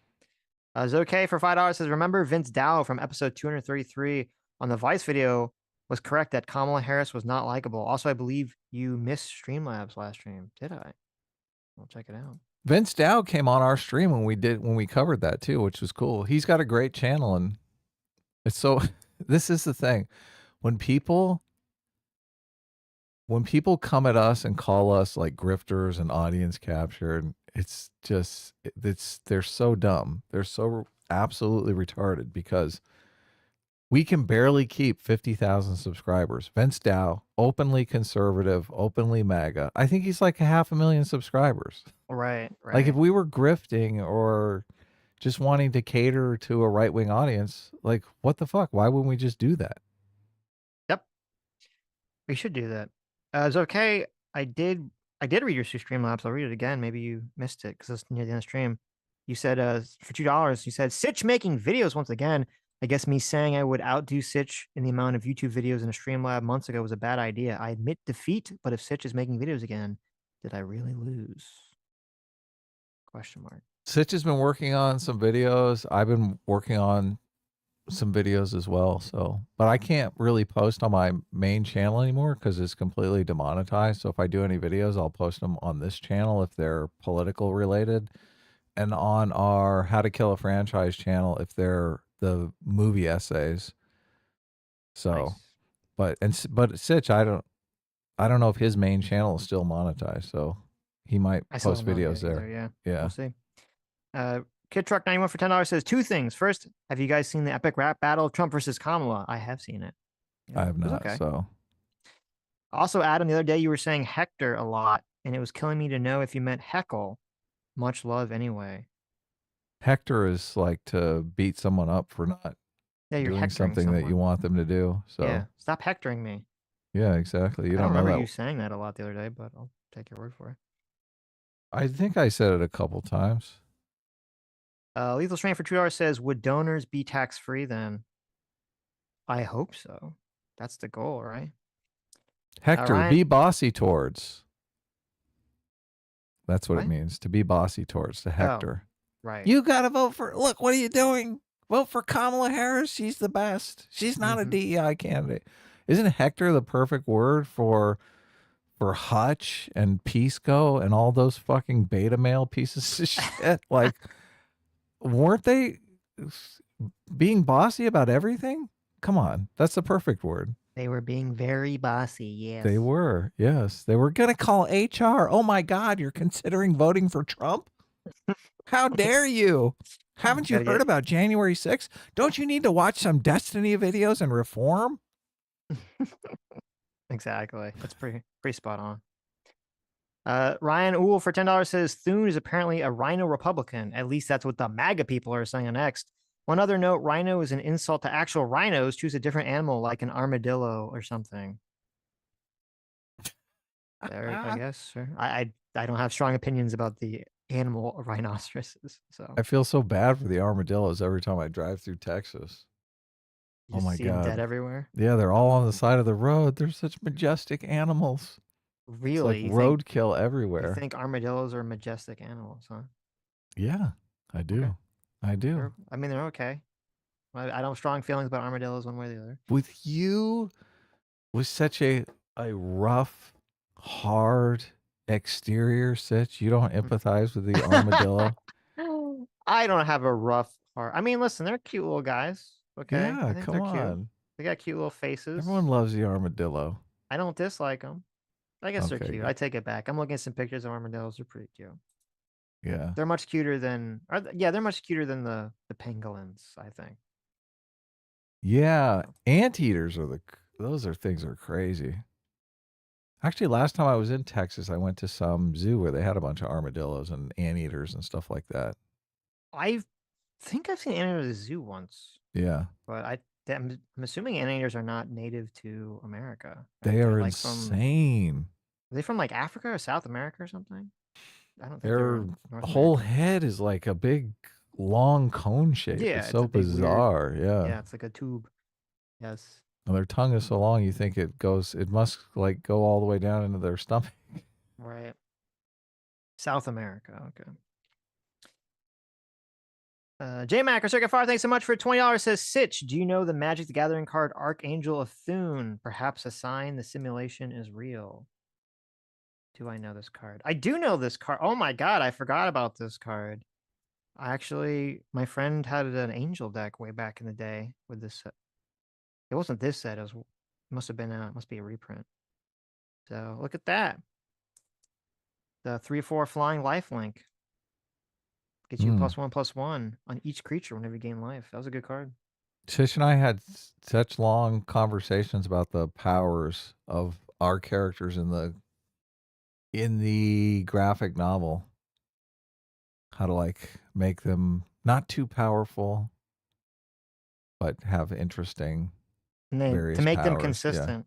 We had a very long conversation about how orientation and momentum would work with the portal. Yeah, with the portals. Which yeah. is kind of funny, yeah. Sitch's character makes these shadow portals, so right. And you're like, how does I kept thinking like, okay, well, if I open a shadow portal on top and a shadow portal underneath someone, I can just have them go through the shadow portal, right, until they build up enough momentum and then just close one of the portals and slam them against the ground, right? Right. That's like Until a typical move I could make. They would reach terminal velocity. Yes. Yeah. Right. And then I was like, can I just close the portal like on the guts like split them in Right. half and Could stuff. you just do that? Yeah, yeah. Yeah. So, but this is stuff I think that would be good on the trading card, right? Like information that's not necessarily in the book, In the but comic directly, yeah, yeah. That's true. yes, That's usually like how a lot of the like anime and superhero shit works is like they include this some very direct stuff that you wouldn't hear normally in a narrative story, but it's interesting. yeah, totally interesting. I mean, we tried to spell it out in the book, so you get everything that's going on. There's nothing that's unclear, but Right. Brian for $5 says, "See, Sitch soon is Republican strong. He will work with Trump for the American people, but there won't be a bending of the knee. We'll see. It'll be very interesting." M8566 for $5 says, "Everything is transactional. I keep sending you all money hoping for feet pics." was it feet pics Wow. from us? That wasn't last time. I think you were trying to get feet pics from Anna. Well, that depends. Is M8566 really the Dan Schneider account? Oh, you remember the feet pics from Anna account? Wow. That's because Dan Snyder is like this infamous Nickelodeon producer who was accused of doing sus stuff with children and having a foot fetish. Oh my God. How do you Yeah. know that? Because it was like a big story. It's just, Oh, the okay. name was a reference to it, and they had I the guy's gotcha. face. So. That's hilarious. Ace for $5 says, "Is it wrong that I think Your Body My Choice is a super funny troll?" No, it's a funny troll. It's always fun to like a good troll. Okay. Tom Wayne for $5 says, "They finally have all 9 seasons of the Drew Carey Show on streaming. This isn't related to anything. I just want to let you know." Well, thank you. Well, that is good to know if anyone wants to watch Drew Carey. I don't think I've seen a single episode of the Drew Carey Show. I always was turned off by that woman Mimi's appearance with the eyeshadow. I was like, Oh yeah, can't watch yeah, this. that was strange. Angry Bellsprout for $5 says, "Look up Timcast 324, episode 431 and 848, and their episode of the Culture War. Tim might have gone on Fresh and Fit at least once." Well, What are you definitely. implying? Thank you. That's all the time Myron Gaines has been on Timcast, I guess. So, but are you trying to? What are you saying? Are you trying to imply that Tim is on board? I don't think Tim hates Jews or anything. So. Nick Fuentes was on Timcast as well with Kanye West, and it was a whole utter shit They show, walked so. out. Kanye totally pussied out of the conversation. Right. He pulled he did a door. He didn't want any Jimmy dash for pushback. the door. Yeah. Yeah. So. Ace for $5 says, "Why do so many women think America is going to become like the hentai Dropout? Look up the plot for this series." I'm probably not going to do that. So. Edgar Bellsback for $2 says, "Was behind Tuesday and sent chat. End of the stream. Please find." What? Oh. What? I don't know. Lolo for $2 says, "Cox voted for Kamala." There you go. Maybe it's the J-Mac for 10 last super chat of the stream on Tuesday. Oh, did it not get it? I can look. Take a look. J-Mac for $10 says, "Enkidias and Enkidias," that's the little thing that Knuckles is, "are weird. They lay eggs and have a 4-headed penis. What's up with that?" I don't know, man. That is pretty weird. 4-headed penis. Wow. Yeah. Not on That's a lot board of with heads that one. for one penis. That seems like a lot. Yeah. Seems like a lot of extra heads. Death by Sloth for $2 says, "My favorite artsy movie is Ink. It has problems, but it's a unique experience with really cool effects for such a low budget. Check out the trailer for the director's upcoming movie, Myth of Man. It looks insane." I'll check it out. Myth of Man. Ink. I don't think I've ever seen that. I haven't either. Tuesday was yesterday, right? Right. And Angry Bellsprout is, in fact, the last super chat. Oh, what they say. Oh, wait a second here. That's on Insane. That's on the Sunday stream. Did he say Tuesday? Yeah. Okay, maybe you read this one. Oh, well, I'll just read it. $5 says, "Your body, my choice" also works for abortion since it isn't the woman's body. Also, lots of doxing and death threats against Fuentes, peak joy, and love winning. Yeah, I think we read that one. Did we? I Sounds don't remember. familiar. So Doge for George says, "The actual issue with Doge is that the executive branch has no power to cut funding. So it's just going to be Musk and Vivek wasting money to make recommendations that Congress has no incentive to follow. That's a good point. That is a very good point. Unless they can figure out some executive. Well, actually, I don't know if that's true. Could they cut? Can the executive branch allocate funding, cut funding to executive branch organizations? Or does Congress have to do that? I don't know the answer to that question. Because maybe like Congress, I know Congress has the power of the purse and they allocate funding. Like maybe it's kind of like, you know, how Trump was like trying to take money out of areas in the budget to put them towards the wall. Maybe they'll be able to do some kind of voodoo magic like that. Move money But around. but you're correct in terms of like to get real. You're correct in that in terms of get like real cuts, like you would have to go through Congress and just make recommendations and stuff.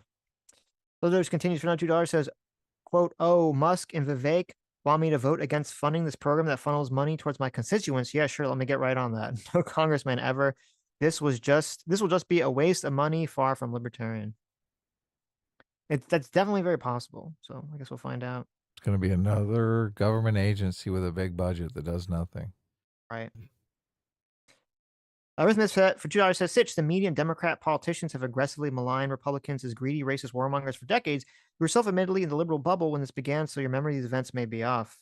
I mean, I was in the liberal bubble, but in terms of Reagan being the person who really ramped up neoliberalism and Bush continuing it and Clinton continuing it and Bush Jr. continuing it, I mean, you can just do... That's not really like up for debate, Arithmetic. These are not things that people are even contesting unless they're just like the most like revisionist MAGA, partisans. That this is the whole thing of the MAGA movement is turning away from the old guard of the Republican Party that was very neoliberal and very neoconservative. I mean, it's just weird for people to now try to pretend like that wasn't the case. It's part of what's weird. People like it. That's part of what's weird about Trump, invoking Reagan again in terms of make America great again, is that in terms of policy, he's very, very, very different, or running very, very different than Reagan. It has a very different sort of platform and constituency. So at least in theory, whether that, a lot of people say that he just ends up running his administration like business as usual, but I guess we'll find out with term 2. The Republican Party has traditionally been the pro-business party, and the Democrat Party has traditionally been the pro-workers party, right? So right, that's kind of shifted over the last 10 years or so. Right, and you're making the argument that they initiated globalism because it was pro-business, right? Yes. If I can get something made less expensive in China, I should get something made less expensive in China. Right. Yeah. Right. But it's just there are people that are now on the anti-business, anti-globalism train who are Republican who don't want to acknowledge that that was literally the past of the Republican Party, for the last 40 years. So yes, you just got to acknowledge the truth, the truth of what was going on. When Obama made his statement that everyone always repeats back to me, people on the right cling to their guns and religion. The context of that was him saying the Republicans caused globalism. These people lost their jobs and lost their livelihood, and now they turn to guns and religion because the Republicans fucked them with globalism. Right. Like that's the argument that he's making. So right. Yeah. Everyone always remembers the guns and religion part of that, but they never remember the Obama was very much a fuck globalism candidate. Mm-hmm. Sotos for GR says the actual issue with the new Secretary of Defense isn't that he has a super low level understanding of how the military works, nor that he is likely just a yes man, is that he's a tabless loser. No Ranger tab, no respect. Who's the tabless loser? The Secretary of Defense, the guy who threw the axe, almost killed somebody. Ouch. So as a civilian, I don't even know what that means. I don't know what tabless Ranger means. So that's hilarious. Do you even know what that means? No, I was laughing at M8. Oh. 566. No, Sitch. They're just pro-anti. There you go. The Ranger tab is an embroidered patch worn in the upper left sleeve of a military uniform. It was created in 1950 to recognize those who completed training for Ranger companies. Oh. Okay. Sodas around $2 says, not sure Hess Geth can even be the Secretary of Defense. He needs a waiver from Congress because he's still serving. Also, he's a major. As far as the Pentagon is concerned, that's the coffee boy to the coffee boy. Should be fun at the Elvery, at least. Yeah, that's what it seemed weird. It just seems like he's not really doesn't have the bona fides. So But he can quit the military if he's got a. That's the version of divesting that they make these military guys do. how many They when he has to get the retire waiver from the from military. Congress, because didn't McMaster have to get the waiver from Congress too? Yeah, he got the waiver instead of retiring. So, but they wanted him to retire. Remember, they tried to Yes. get him to retire. Right. Conflict of interest and all that. Right. How many people does he need? Is it the same as just or what? Because I mean, Lloyd Austin also got the waiver from Congress too. That's the current guy for under Biden. So anyway, Oh my God. it'll be fun. Whatever happens, it'll be fun. Caleb, last super chat, right? Caleb, Yeah. for $5. There'll be threats of a government shutdown if Elon doesn't get his Doge cuts. I find that very hard to believe. Maybe threats of a government shutdown, but I don't see a government shutdown. It depends what the Doge cuts are. Yeah. I mean, it's just